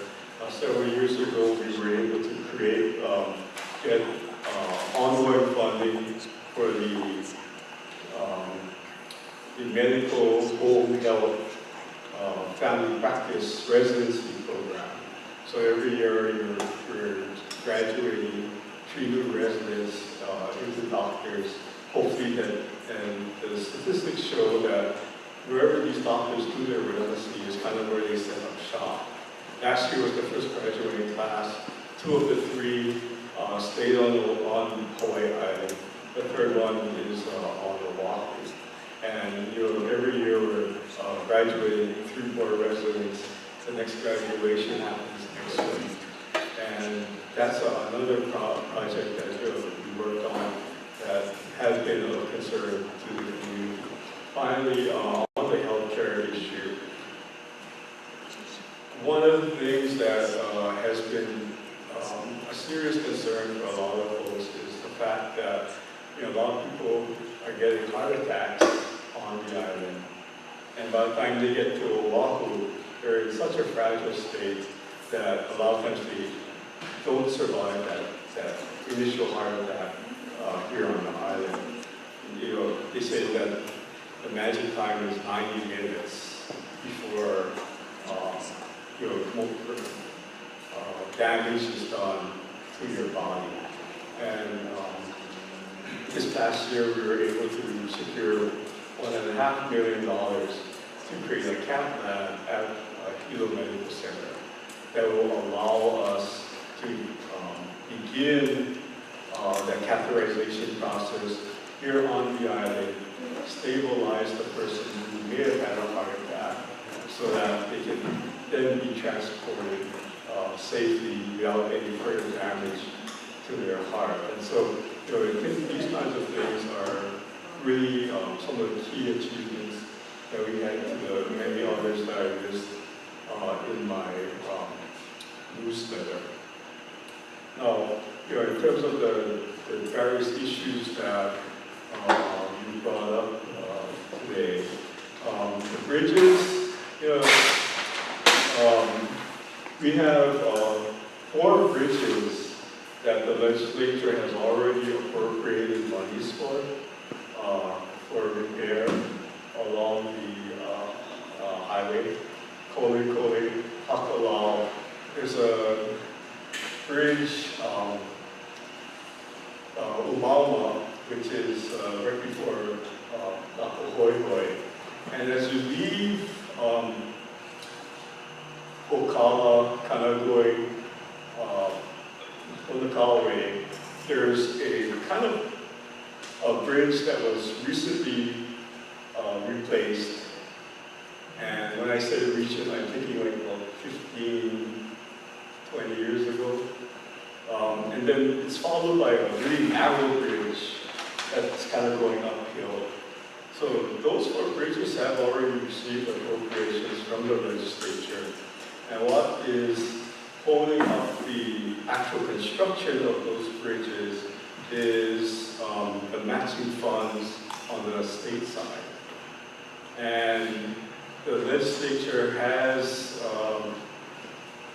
resisted the urge to raise gas taxes that would create the matching funds to release some of that federal money. Also, it competes with many of the other projects throughout the state, one of which is replacing the road of Hawaii, looking at reconstruction. Constantly there's pressure for those in Waianae who are looking at alternate routes into Waianae. I, for one, when we were looking at the gas tax, did support increasing that gas tax because I knew that with all of the roads we have, there is a need to get the matching funds so that we can bring those projects home because they've been sitting on the books now for a number of years, and as things happen, it gets bumped down based on what the people decide are the priorities for the state, for the district. So there's this state transportation improvement plan, state. And every year, the Department Department of Transportation goes out to the community, they put a little notice in the paper and they ask the people, what are your priorities? And a lot of people don't realize how much power they might have by showing up at that civic meeting and indicating that these are the issues or the problems that concern you, and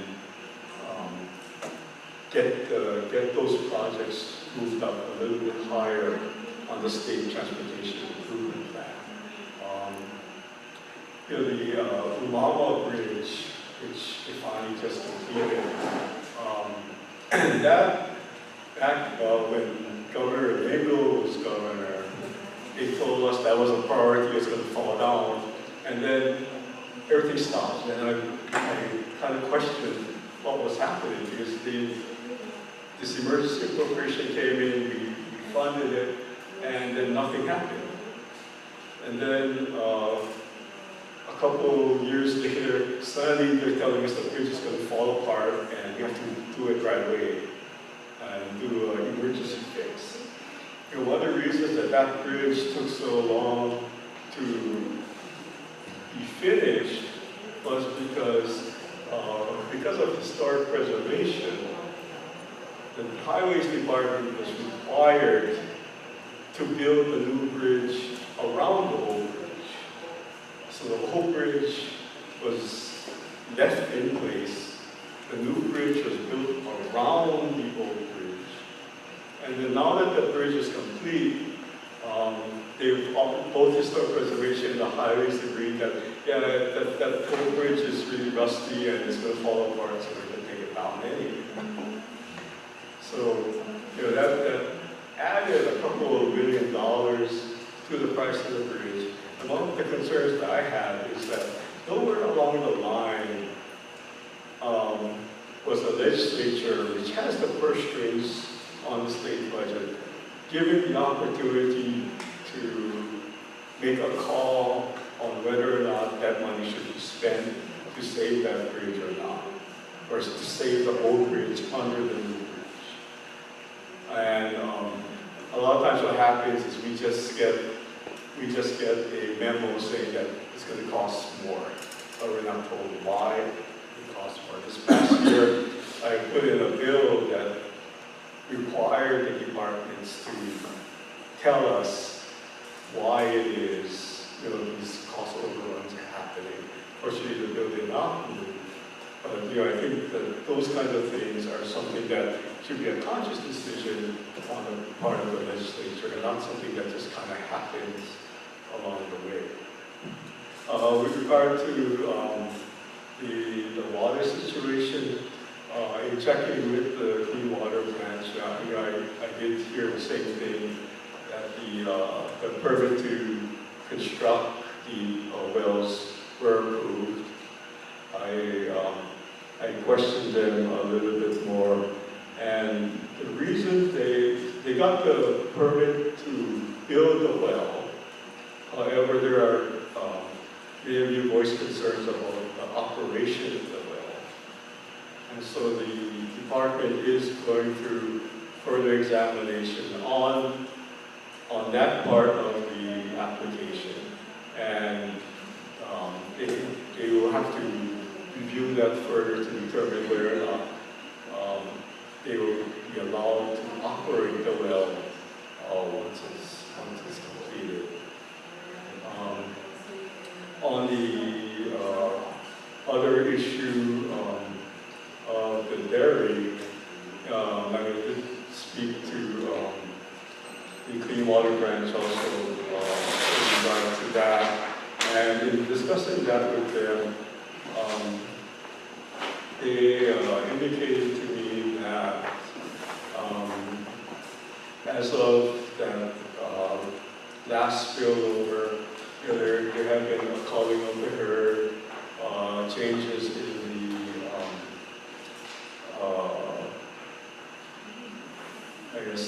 the way they manage the herd, so that the herd is out in the field much more as opposed to being in the barn, which kind of created the problem to get rid of the water, of the wastewater overflow coming down into the streams. One of the things that I thought, I came into that discussion a little bit late in terms of you being aware of what happened in the village. I thought that they probably should have taken legal action much earlier than they had. But right now that is on its way to court, and I'm guessing the court will come up with the adjudication in terms of the Ocala area. Anything else I need? Yes. I just have a question on the Hilo Umama Bridge is approximately, or was approximately the same age as the Kula'imano Bridge and the Hilo Bridge.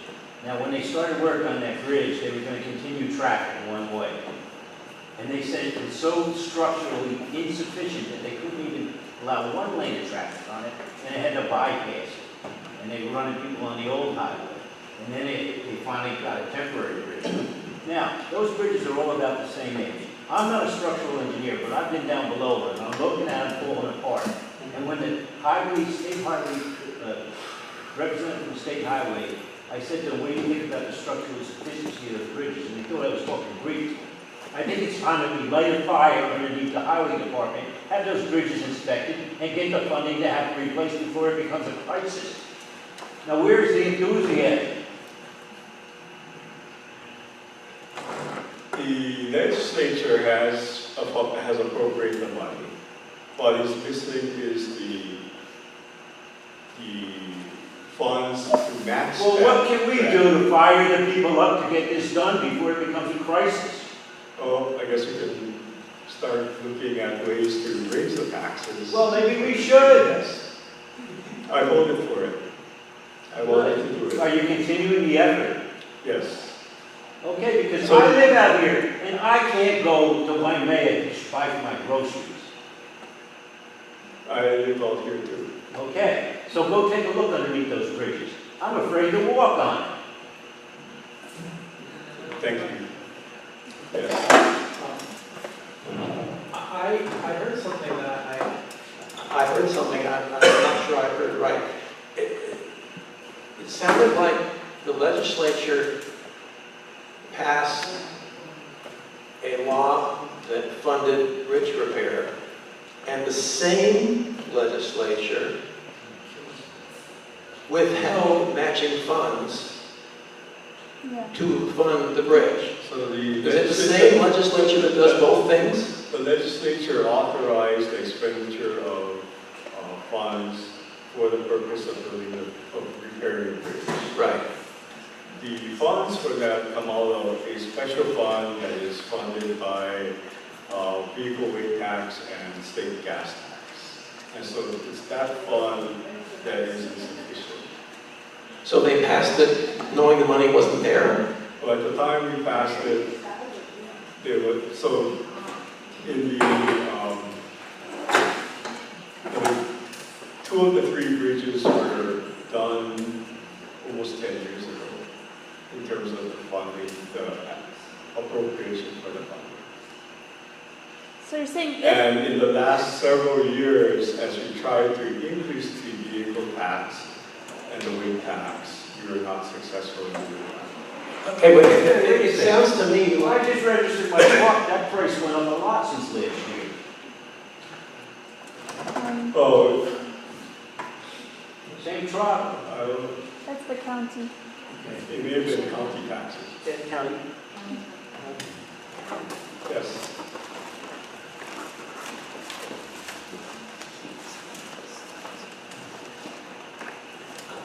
Mark, are you basically saying that if the pot gets filled up again, then these bridges are on the list to Yes. get done?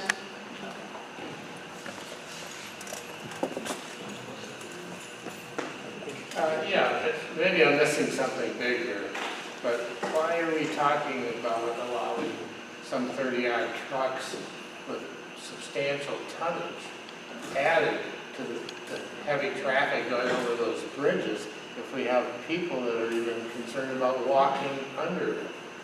And, you know, the point was made, if the bridge goes, all of us that travel that, I mean, it's going to be a huge inconvenience. You know, so what are we doing approving another 30 or whatever it is, heavy trucks passing over that thing? What happens if there's a couple going, couple log trucks, a couple tanker trucks going across each direction at the same time?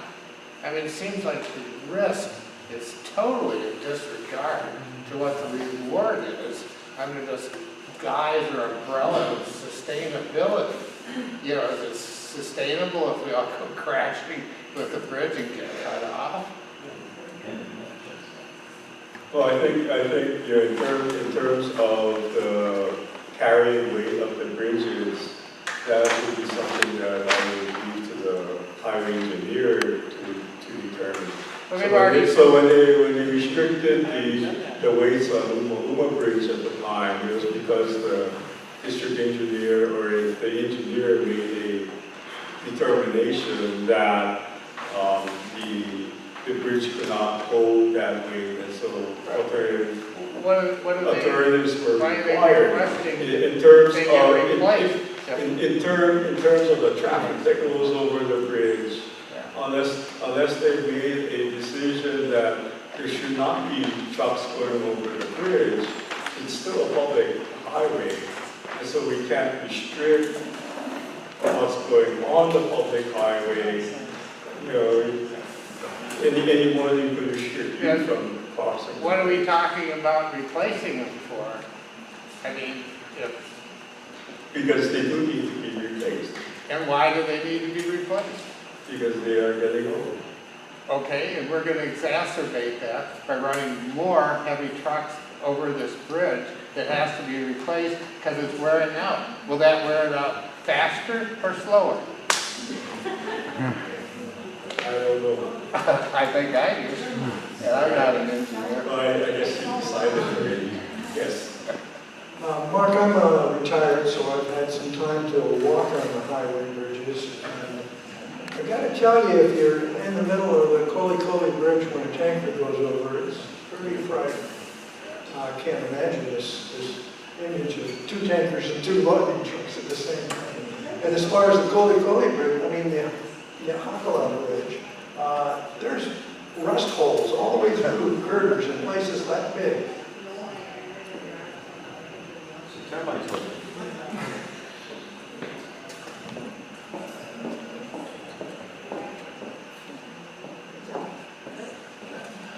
So Mark, is there anything you can do to expedite opening up Kula'imano Beach? Opening up Kula'imano Beach. I don't know what's keeping it closed. It was the county that closed it. Well, the county's finished repairing the bridge. There's the State Department of Transportation saying that there's lead underneath the bridge, so they're keeping it closed for that reason. I will check into that. Because otherwise, it could be another 3 years they before they remediate. I will check into that. Okay.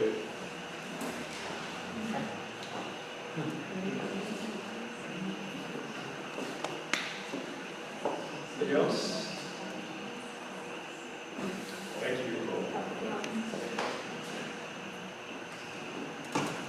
I hope this isn't redundant, but I'm just trying to crystallize the last 5 minutes or so. Would we maybe urge Mark to connect two things that aren't connected yet?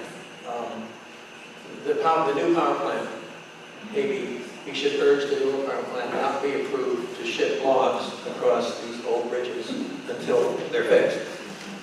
So if they want to take 30 years to do that, then the new power plant doesn't bring the trees down from up north for 30 years. If they want to do it sooner, we get the bridges fixed. And I don't know, is that a logical thing to ask Mark to work for? The bridge goes down, so does the power plant. Yeah. Well, I don't want that to happen. Neither do I. But I think people are saying, gee, if they're old, maybe putting twice as much traffic on them is not a good idea. And so I'm just saying, do we want to urge Mark to try to connect these two things that right now aren't connected? You're here. Oh, I could see about that, but I'm thinking that that's probably unconstitutional. Is it? Why would it be unconstitutional? Because of corporations. Because because I cannot just take a right that you have arbitrarily. So if you have a truck and you want to drive it on the public road, I cannot stop you from doing that. Unless there was unless somebody created a reason why that was happening. So in the case of the Kula'imano Bridge, the engineers determined that the structure could not handle it, and so they made all of the traffic go up and around on the whole road. So, I think I could introduce a bill, guessing that it would be a violation of a constitutional violation. Yeah, I think it's past the point of taking action, but if a project that's seeking a permit with drastic traffic patterns by endangering the bridge, then it would trigger an EIS. And I guess we're past the point of no return on that with this project, but that would have been considered early on.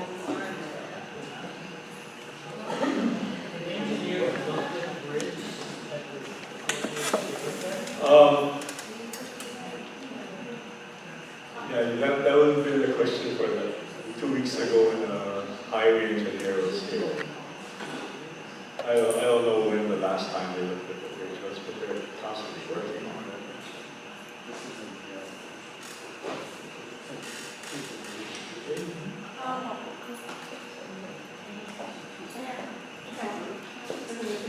Mark, can I ask you?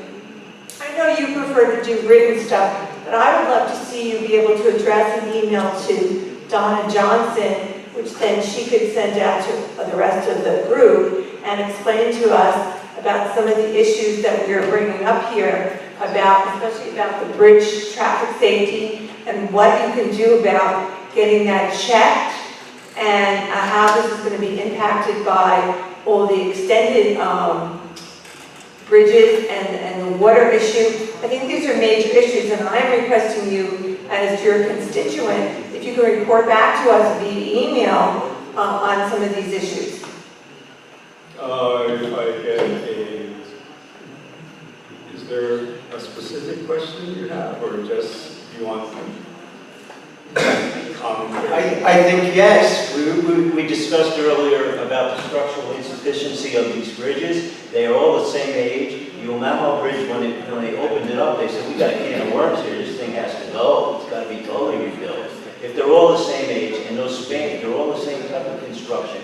The span over Koli is much greater than the Umamo. The span over Hakalau is much greater than the Umamo Bridge. And if they're the same age, they're obviously due for replacement or overdue for replacement. Okay. Am I wrong here? I don't know.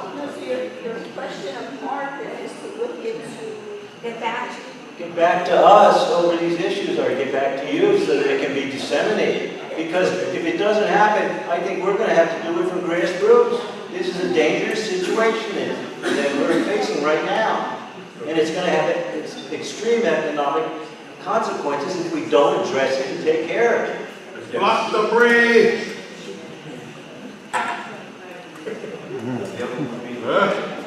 Block the bridge, Gary. Let me hear about the bridge. All right. Thank you. This is the last question. My suggestion maybe would be there's, money is what we're looking for. The easiest segue right now, opportunity we have, would be to send the state engineers out there to make an evaluation off of what the earthquakes are like. And with that, we might find that the engineers could find some kind of earthquake flaws, call it, and then ask for federal disaster relief for these projects. So that would be my suggestion politically for you to make a move to help your situation. Thank you.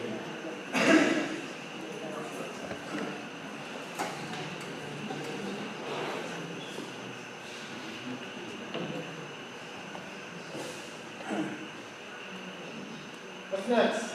Great.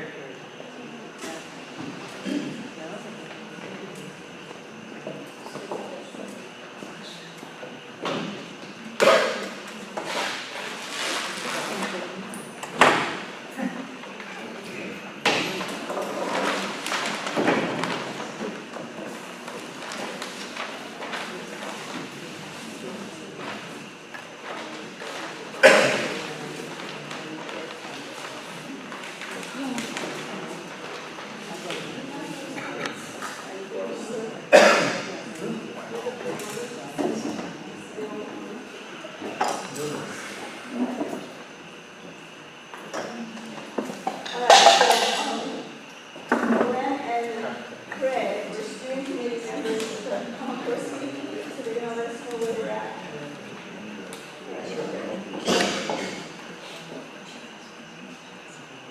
I know it's been a long night, but local style, we save the last for the best. So, the steering committee, as we know, has been going on since Hilo steering committee. Why local to, hold on, actually, two valleys beyond, hold on.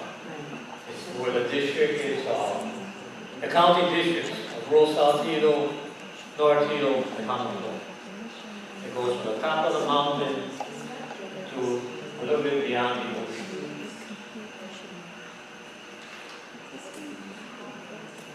This district, rural South Hilo, had 4 people. It had Craig, Nev, Brad O'Hara, Lorraine Mendoza, and myself. Of all the districts, we had the most representation.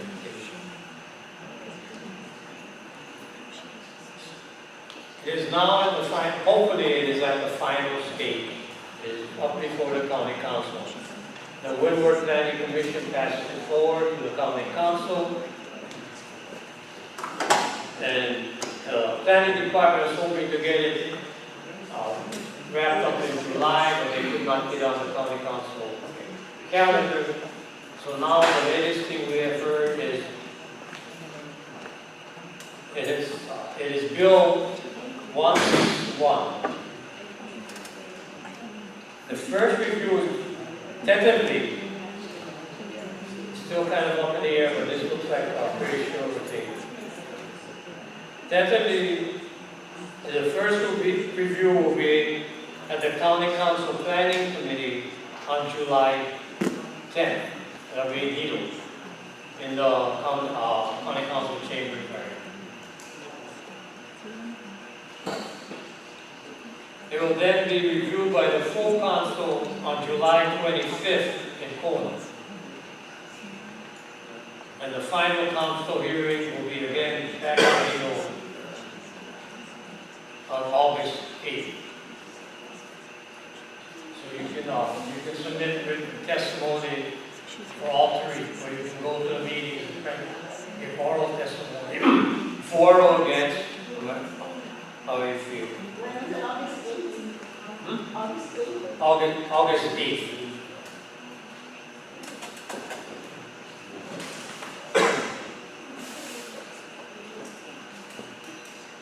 After the council. Question.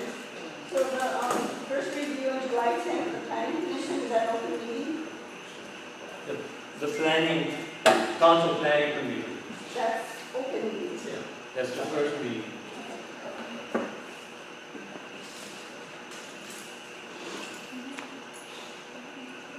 If the council approves it, Valerie has said that she supports the final version. So probably it will be. The next step is an action committee. It is an official county committee. You can submit, if you want to be an action committee, you can submit your name to the planning department. The committee has to be approved by the council and signed off on by the mayor. And they will oversee all the action that are in this little the planning department, the community actions. There are, some are very, for the whole area, some are restricted to certain areas. The CDP addresses just about everything. It addresses public access, Mauna Kea and Waipio Valley were designated as sacred areas. And that designation gives it certain, and the CDP gives it certain protections.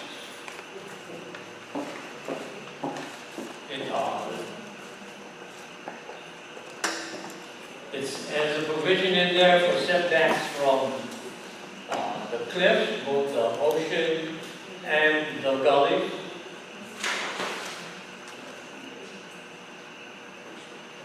And it recommends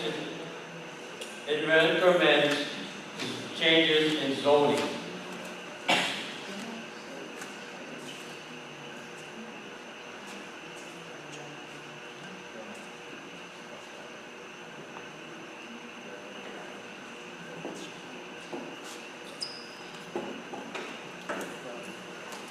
Later on, once the council passes the CDP, Rural South Hilo Community Association will be holding another meeting, and someone from the planning department will come to do a more thorough explanation as to what is in the CDP and what other steps will be taken. But since the council is still up and not really firm yet, we don't know what that will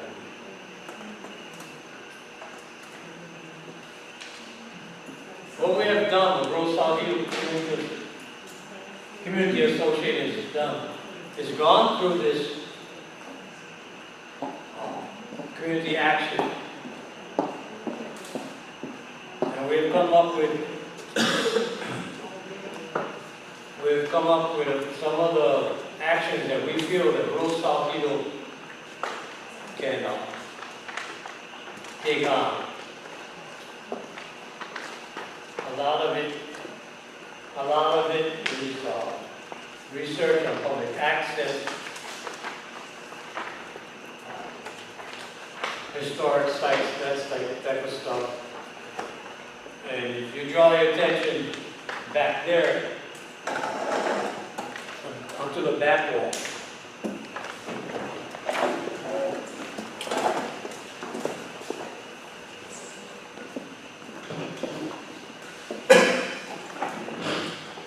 So in the CDP, there's community action. So what is community action? Well, look like you guys at least coming to a meeting and participate. But if you want to do something more than just voicing your opinion, you can move into doing something to have an action, yeah? So that's it. I think that's a very important part, yeah? It's nice to come to the meeting and yell at whoever's up there, but we all have to take responsibility for our community.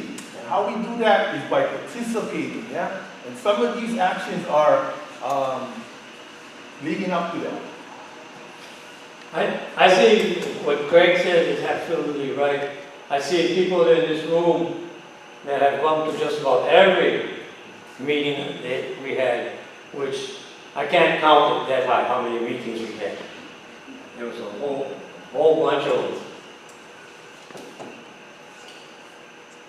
Community action number 2, develop a coastal resource management plan as part of watershed management.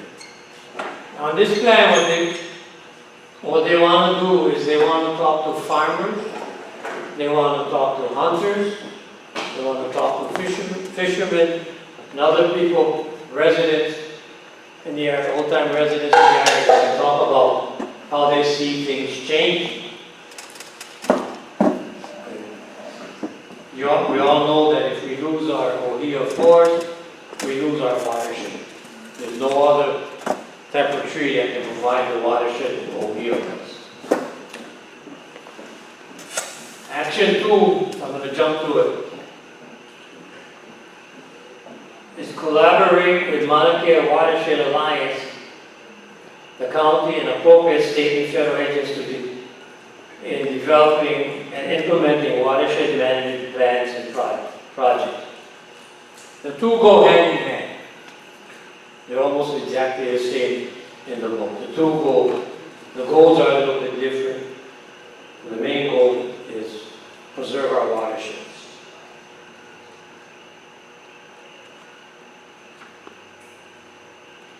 Community action number 5,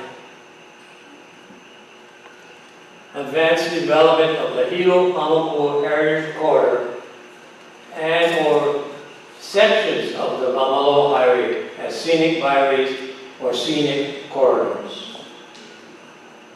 We've been talking about this when the plantations closed. There were big plans to go from starting in Papaipo and ending up in White Peel.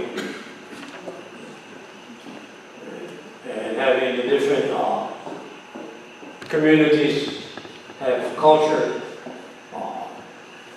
sites where you could get the local food, the different cultures' food, you could witness the different cultures' dances. And the Hilo Hamakuo Community Development Corporation, which is I'm part of, and Donna is the president. We'll be looking at working with the two other districts, and we'll be working to tie that into a package. But we have to work with the different districts to draw up a workable plan. Can I say something about that? So this is just a dream of mine. I drive down the Hamakuo Highway like everybody else every day on my way to work. And I also manage the Big Island Invasive Species Committee, so I'm on the next community action. But, you know, over the past 2 years, we've removed almost all the albizia from the sides of the road between here and Hilo. But what's coming up is other invasive species, of course. And what used to be there, not that long ago, was sugarcane. And sugarcane's pretty good at keeping other things from growing up underneath it. And I just keep thinking, what if we could have a corridor that brought the sugarcane back, just in the easement, just a strip, where in the fall you would see the beautiful flowers shining in the sun again. I just think it would be beautiful. They're short enough that you can still see views, but tall enough to, you know, keep other weeds and fiddlewood from taking over everything. Thank you for your input. Donna wrote that down, so we'll be looking at. You can plan it at the sugarcane fest. Community action 7, and to partner with the coordinating group on alien pest species and the Big Island invasive species committee in managing invasive species. Again, there was lots of talk about this before. Some communities developed people that would go around to, if you had fire ants or other invasive species, and they work to eliminate them. That kind of fallen by the wayside. Kohala has a good plan, and some other communities on the side that have taken it upon themselves to go around and try to control the fire ants. We have 30 neighborhood teams, so it hasn't fallen by the wayside. There's 30. Community action number 10.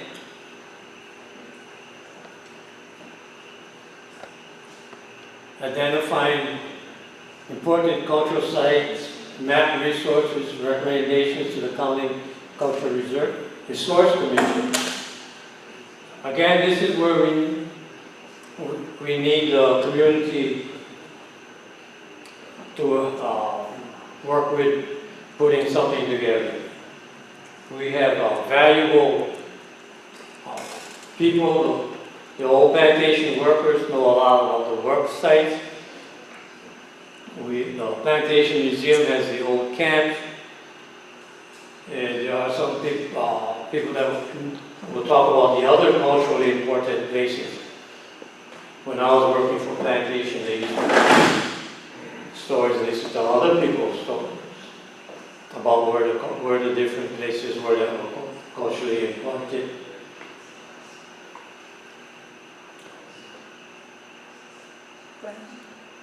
And Do you know Kamuela Plunkett? what? Kamuela Plunkett, a young man named Kamuela Plunkett. He's getting his master's degree in at Hilo, and he's creating a kind of like official way for governments to use historical traditions as justification for development and how it moves forward, so that by law, in addition to like a community development plan, there are certain criteria that you meet, like how was it part of the history of a place. And it's such an awesome, he's developing it now, and I'm urging him to talk to all of our elected officials. So I just wanted to put that name out there because he wants to go, you know, island-wide, statewide, international, so that communities can protect their heritage. Can you give me that name again, please? Kamuela Plunkett, Plunkett. P is in Paul. Yeah. Thank you. When I was working with the plant as a mechanic in Hilo Coast Process, an old older worker told me that if you walk past the old Kula'imano store, up where they have the zip line up in that area, you know, there's an old Boy Scout camp. And it's a nice looking building. I don't know if anybody's been up there. It's a nice picnic building. And he would tell me stories about that, who built it, when it was built. And that's an example of historic site. Because between the two rivers, when the water was high, they had camps all over the place. The people on the north side of the river could not get to work, so the plantation built a swinging bridge. And the plantation workers used to use that as their reference when you had to go out and fix trucks. They tell you go out the swinging bridge. So that's the kind of information we hope to receive from the older workers. Unfortunately, as you guys all know, they're all dying out now, and we've got to preserve that. So that's something that we feel that the residents of Rural South Hilo can form a committee or get together and start working and trying to get this information for us. Or even if you just know some old time guys that have that knowledge, you know, if you just bring their name to us and we will, you know, look into talking with them and mostly honoring them, yeah, especially the kupuna who are older, yeah. You know, just one small certificate from the legislator, you know, just to honor them, simple stuff, but it makes a big difference in the community, yeah.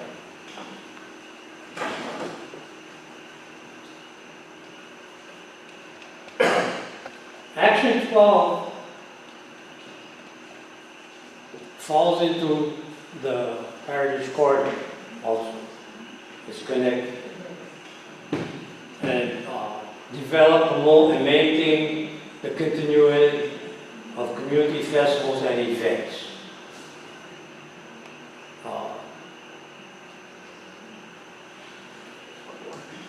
We don't see it very often now, but when I was growing up, and with Craig growing up, we'd go to the camps are one big family. And if a Filipino man and woman get married, or there'd be some kind of celebration, and you go there and you eat the Filipino food, the bamboo dance, where you don't see it all anymore, and so also with all the other cultures. And so one of the things why it ties with the Heritage Corridor is that's what we'll be looking at, is having the different villages and the people dancing and the food. And that's preserving the fest of the different, Honoka does that, Honoka Church does that, what's it called? Again, a senior moment. Holy Ghost feast and stuff. And stuff. Hakalao is famous for their mochi pounding. It's an excellent community program that they put together there. And the farmer's market. And the farmer's market. And your farmer's And I think we've all been to barn dances and the stuff. farmer's market doing that.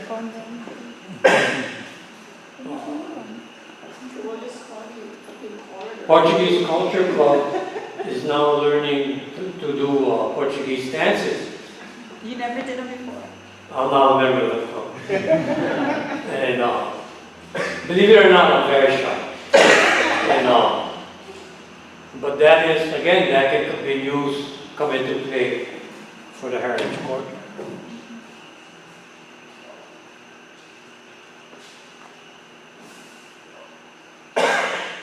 Community Action 11 falls into the same basic develop and implement place-based strategies to retain village and town characters, including alternatives to historic designations.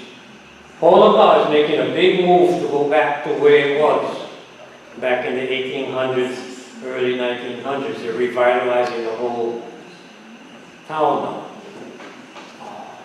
Honolulu was looking at doing that, and Don and I went to a all-day workshop developing a plan for the revitalization of the Honolulu village, and somehow the community association didn't follow through. We don't know what happened. So there is a plan somewhere in place for the Honolulu revitalization. That's not exactly correct. It was an exercise that we went through to illustrate to us what kind of tools we could utilize and use Honolulu as a basis for that illustration. So there was no definite plan that was created. Yeah. Because it would require all the residents of Honolulu to buy into that and to commit to that with input. So what we did was an exercise. Just want to make that clear. We didn't come up with a plan. It was illustrating the tools that we used for place-based thinking. But we are talking, Brad Kurokawa has been sharing some great ideas about revitalizing and making kind of restoring the boardwalk and the frontage and the walkability. It got kind of shifted to handle some flood control, and now we kind of want to put it back the way it was. Yeah. And if you go to Hawaii, like Honoka has the boardwalks and stuff, and it's doing really well. They're getting a lot of tourists out there now that the road has been opened between Kauai and Kohala. So there are examples that can be followed. And so, again, rural South Hilo, we've got Honolulu there, we can work on that.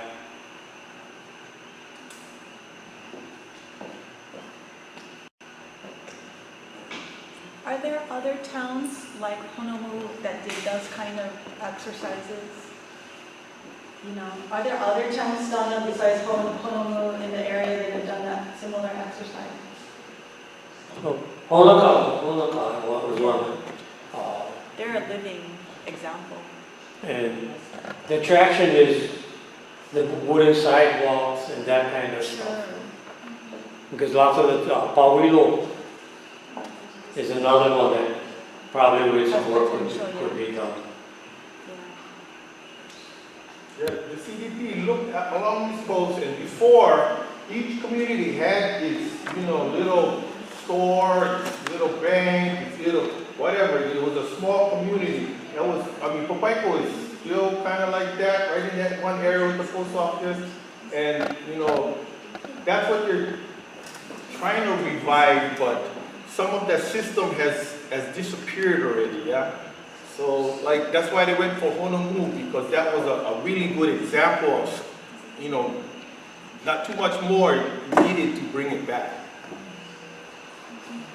If you get on the scenic highway the old Mamalo Highway, starting in Kula'imano, actually starting in Hilo, because if you go up to the third bridge up there, the one where the power plant is on, you can get on and off the scenic highway all the way to Waimea. And that's one of the things we're looking at. It's an all-day trip. But you can ride on the old Mamalo Highway all the way to, some parts you can't, of course, but you get on and off it, and you just take a chance because you don't know if that's part of the highway or not. It probably is. And you can go all the way. That's what some of the committee's vision is, getting that highway up so that it can be used. One of the problems is public access.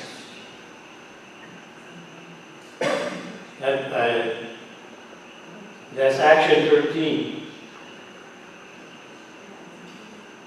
Develop and implement plans to establish and manage specific access points and trails. This was a kind of a tricky or sticky issue for the planning department. But fortunately we fought for it and we got access. Papaiko Mill, we're all familiar with. It's in the plan to get that ownership of that road and access to that beach resolved. No, public access, people have put up fences, keep hunters from going into areas where they normally went traditional generational hunting. So the plan provides for hunting, fishing, gathering, and other types of access. The state calls hunting and fishing recreational. The plan calls it subsistence. Hunting, fishing, gathering, people depend on that to put food on their tables. So public access is a tricky thing, but still the plan calls for them looking at getting. If we can show the trails were there way back in the 1800s, the hunting and fishing trails have to be opened up.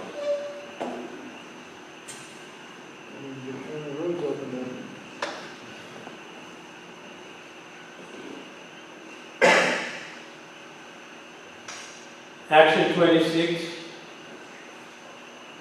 identify locations for bus stops, biking facilities, bike racks, lanes, park and ride facilities in their town, revitalization plans. It also provides for public restrooms. There's a problem in Honoka. It has something to do with the water.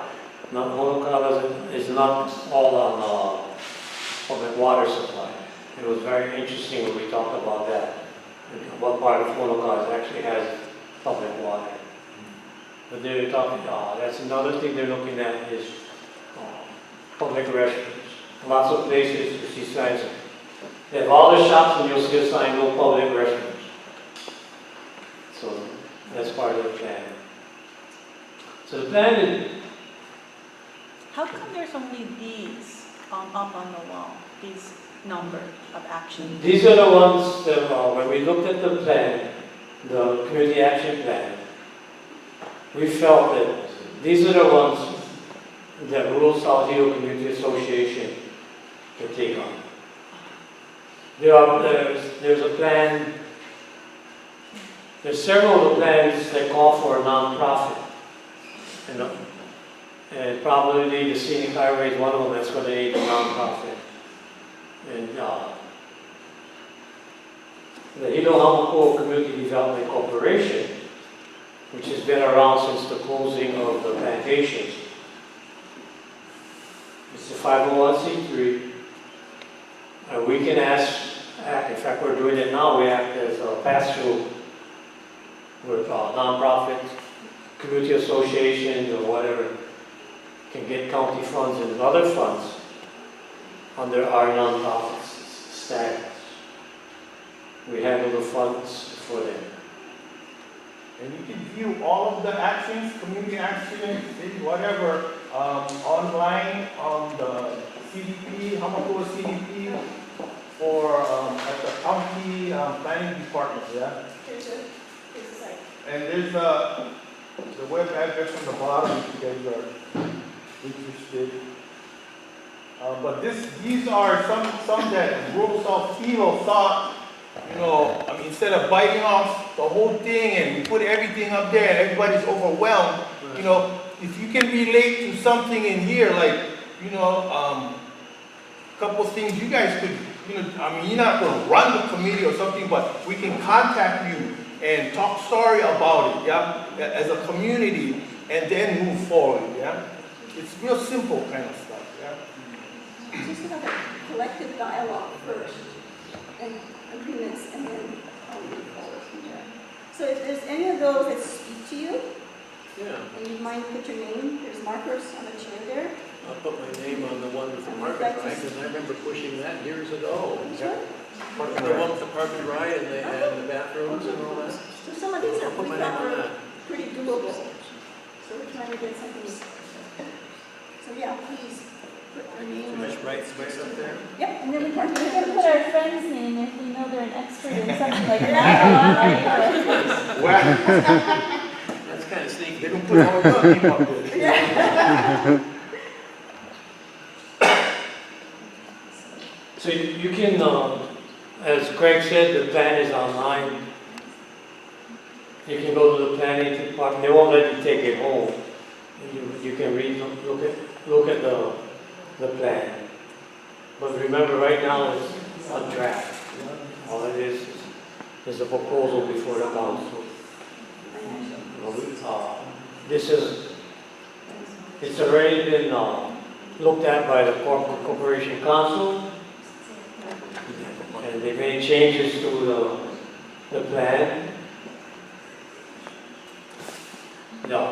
Let's talk about a view plane.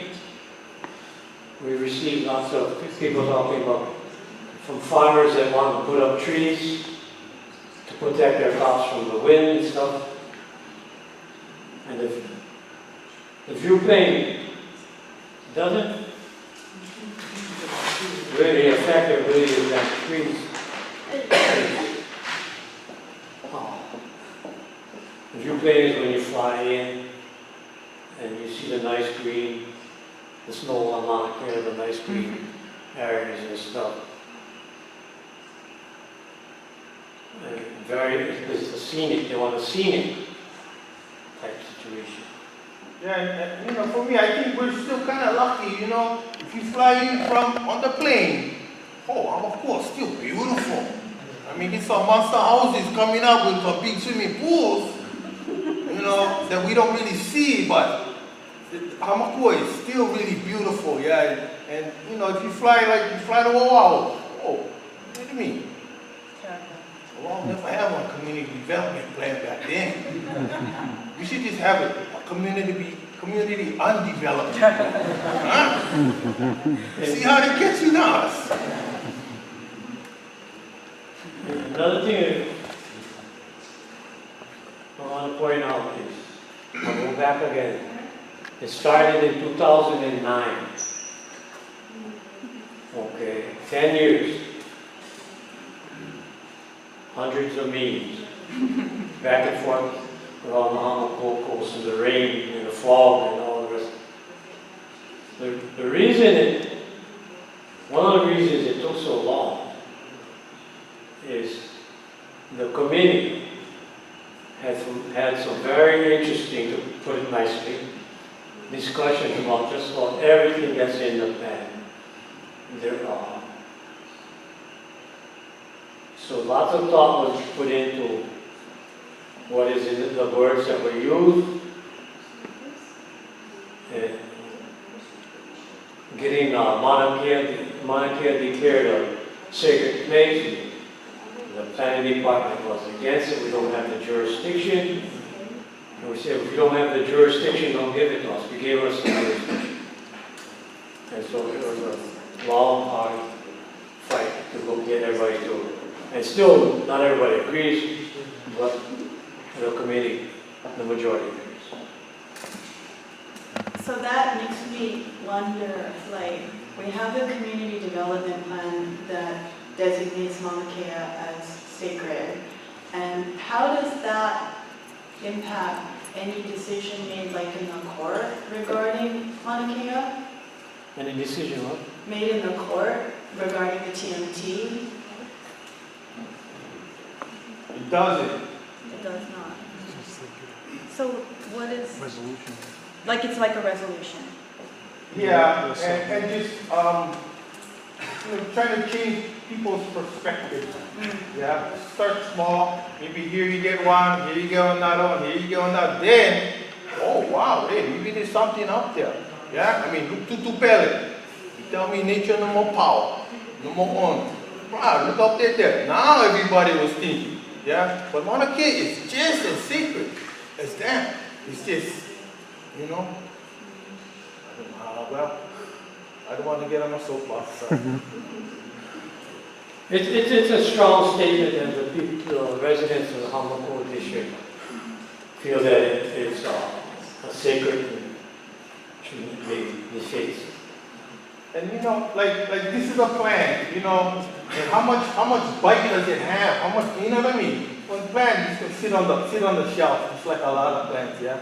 I mean, a lot of things went into it, but where's the teeth? You can pass it, but have a bill, turn it in. Mayor's gonna sign it, but where is something that can benefit the community right off? I'm on the steering committee, I don't know. You know what I mean? If something was wrong with the bridge out there, you know what I do? I do direct action. I go grab one sign. All of us grab one sign, put this bridge is unsafe, go down there, Tribune Herald will be there, then brother gonna get some pressure. You know what I mean? That's the kind of direct action that community can take. Yeah? Because if you tell him or other, not to pick on you, Mark, but any legislator or official, sure they're gonna listen and try, but if you have the community getting out there and making a real loud noise, everybody's gonna be interested. Yeah? I mean, just like everything else.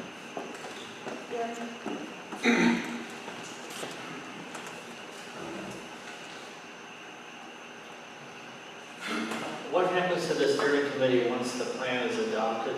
What becomes the vehicle for continuing activity? Community actions, different state actions, Steering committee disappears?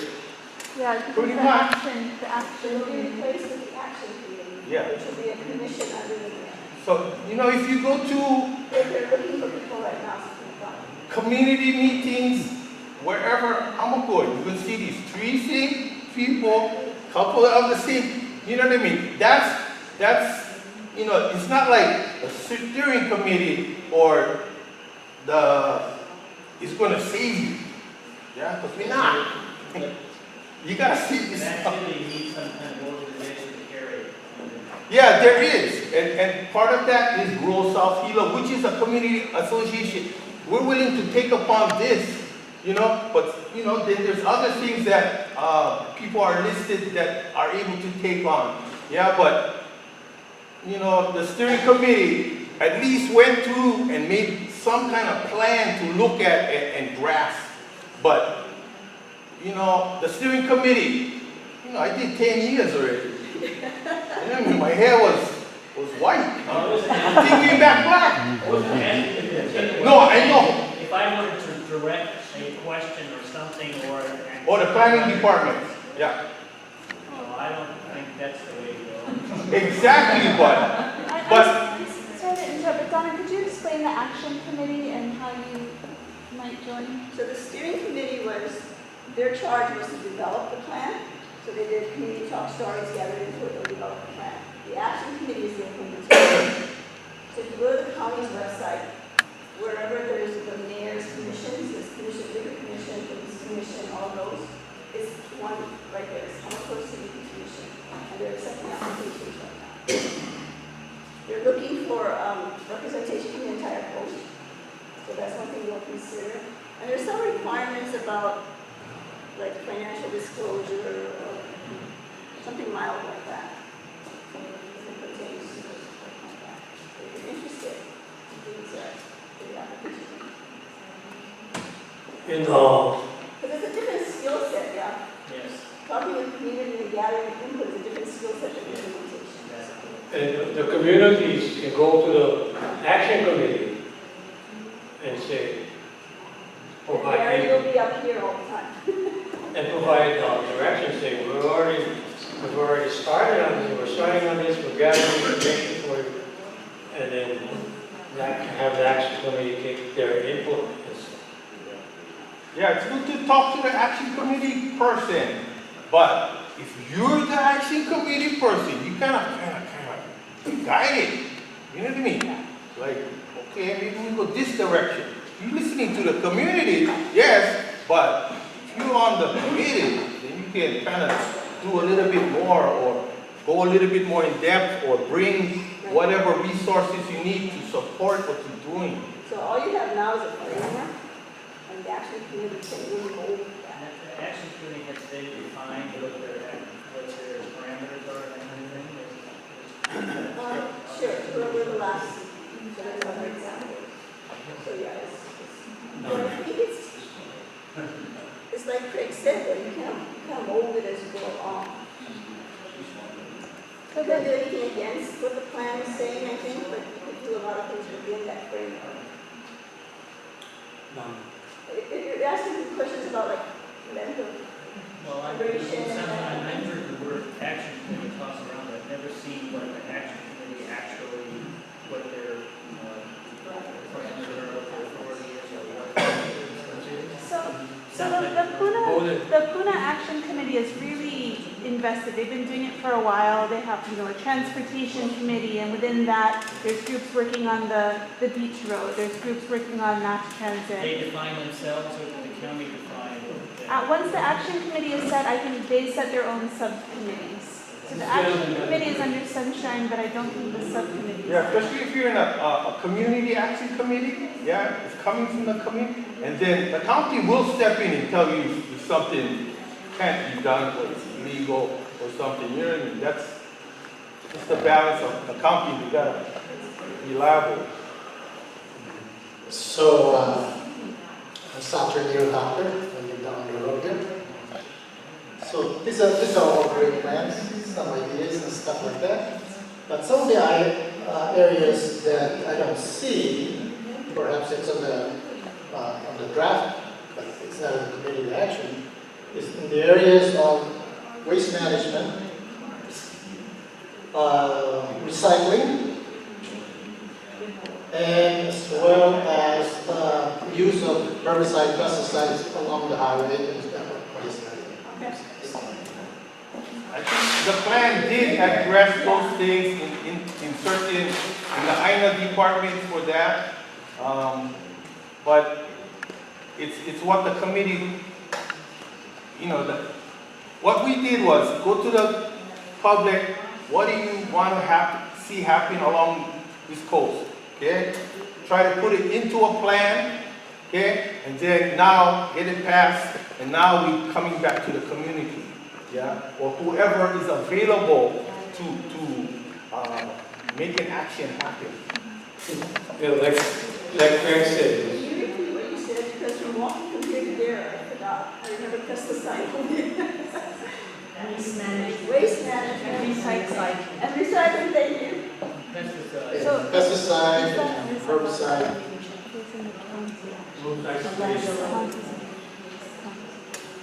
As Greg says, there is a portion in the plan that provides for recycling and that type of stuff. But when we went through the plan, we didn't see it as something that rules out Hilo. Well, if you look at it with another sort of eye, you might, so.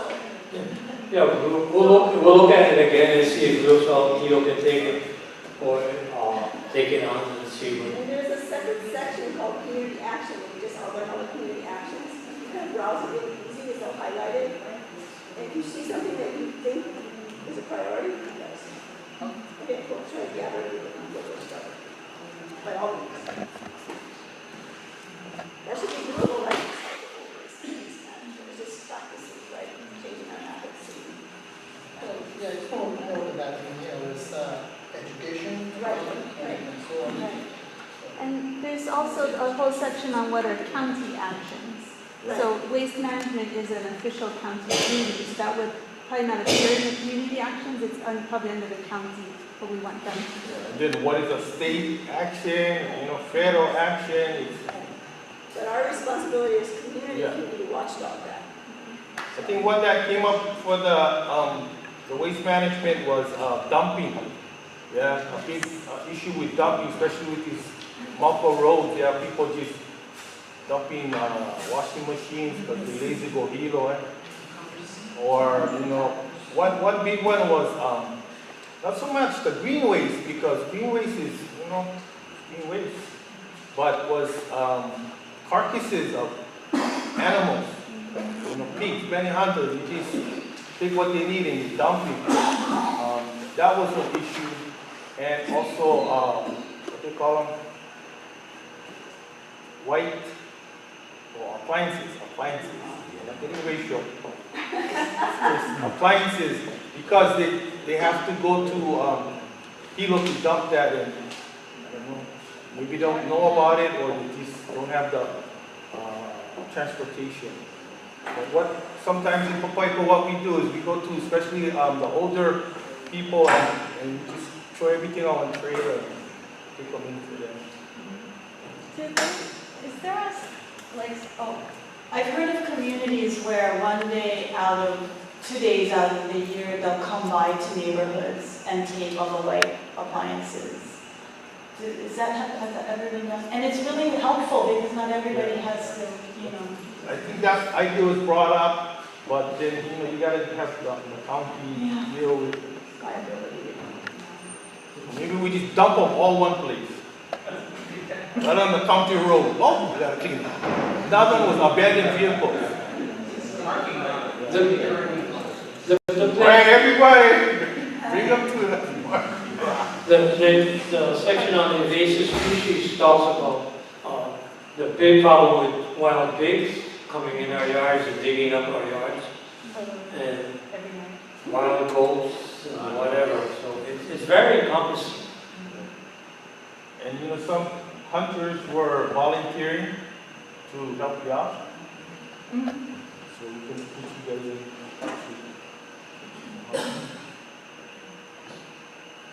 So this is just a brief overview.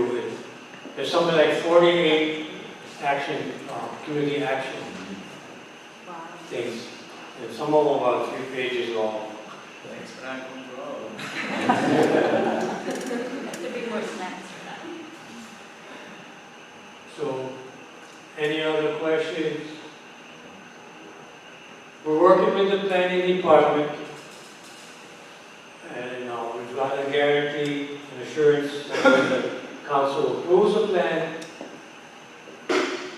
they'll come out and do a presentation. The lady that was in charge of our plan, or overseeing our plan, whatever term you want to use, the planner, she was the planner, Leanne Gore, lives here in Pipiquio, up Malta someplace, I think it is. So, we were hoping that she would come, not in her official capacity, but she could come and help with the presentation. But she said that they will have somebody come out and they will go over in more detail what the plan, once it's approved. And then if you go online and look at something and you can call the planning department and ask for it. Ask for Leanne Gore, she'll like you. Yeah, go for phone. Any other questions? Thank you.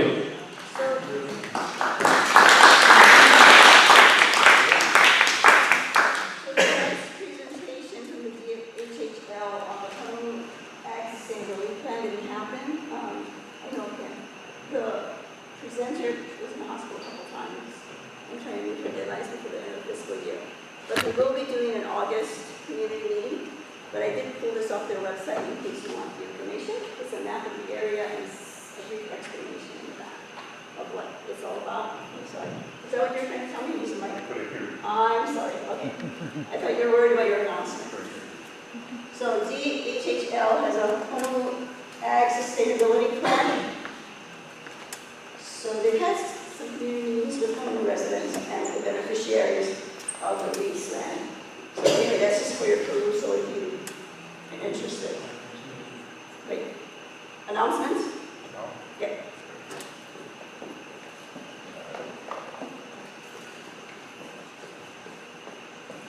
Okay, real quick announcements. I've been involved with the association, but right now I'm representing where I work. My name is Ken. I work at HCEOC, which stands for Hawaii County Economic Opportunity Council, but it's not county government, it's a private nonprofit for anti-poverty programs. And maybe it applies to you, but maybe it applies to a lot of your neighbors. Some lower income programs that might be really useful. Okay, especially tonight, we have one about farmers markets. It's called the Senior Farmers Market Nutrition Program. If the person is qualified, they will be given $50 worth of coupons that they can be using from now till end of September at any participating market and at the farmer participating within the market. Right now, I'm not talking about it, but if you're interested, we can talk about it later. We do have a farmer over there that has that sign up. Not supposed to be. Well, we'll talk about it. So right now, it's downtown Hilo and Napoho is the closest one. Okay, so we can have more. Okay, and with the coupon, it's a USDA program, federal program to help local farmers as well as low income. So it must be local fruits, vegetables, herbs, and honey. So it helps farmers as well as the low income people. Okay, but low income is not that low income. It's really generous. Okay, here's a quick thing. What kind of person? You have to be 60 years or older, or if you're Native American, American Indian, 55 years or older, or no age limit if you're disabled and you live in a housing that provides meals for them, okay? And then for income-wise, if you're a one-person household, $25,826, which is pretty generous. A lot of people might qualify. 2 people, $35,000, okay? And the third requirement, you gotta live on the island. And that's basically it.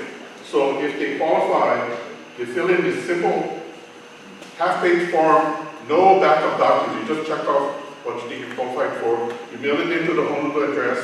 If Honolulu approves it, they mail it to you and you go and shop.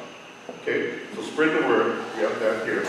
And yeah, that's not what Donna's passing out. Donna's passing out something separate than what he's. Yeah. There are other programs that our agency does, and one of them is to help people who need help to pay their utility bill, electrical or gas. We can help with some payment service. I think the way they do it is they'll deduct it from the bill at the end of the year or something. So there's one kind of program like that. We have another one where we have people try to reduce their energy costs by we help them switch to the new LED lights, aerators to cut down the amount of water from your heater. We even have a few solar water heaters and regular water heaters and refrigerators for a limited amount to help people who can't afford to do that.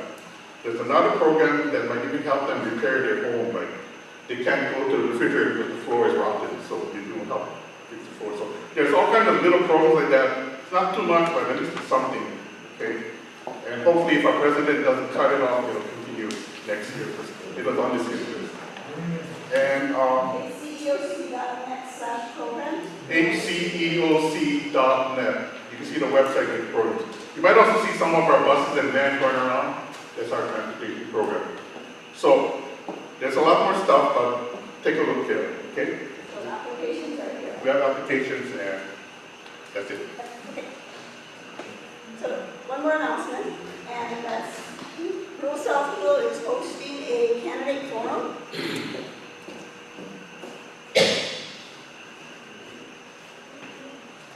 On July 18th, 6 to 8, here.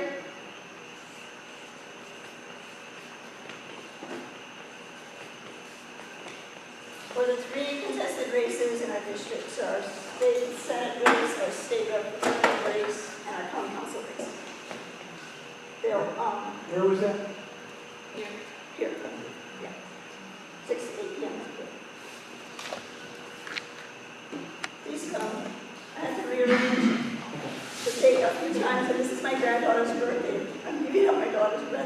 vacation, leaves for vacation on the 19th, so celebrate. If nobody's gonna come, it's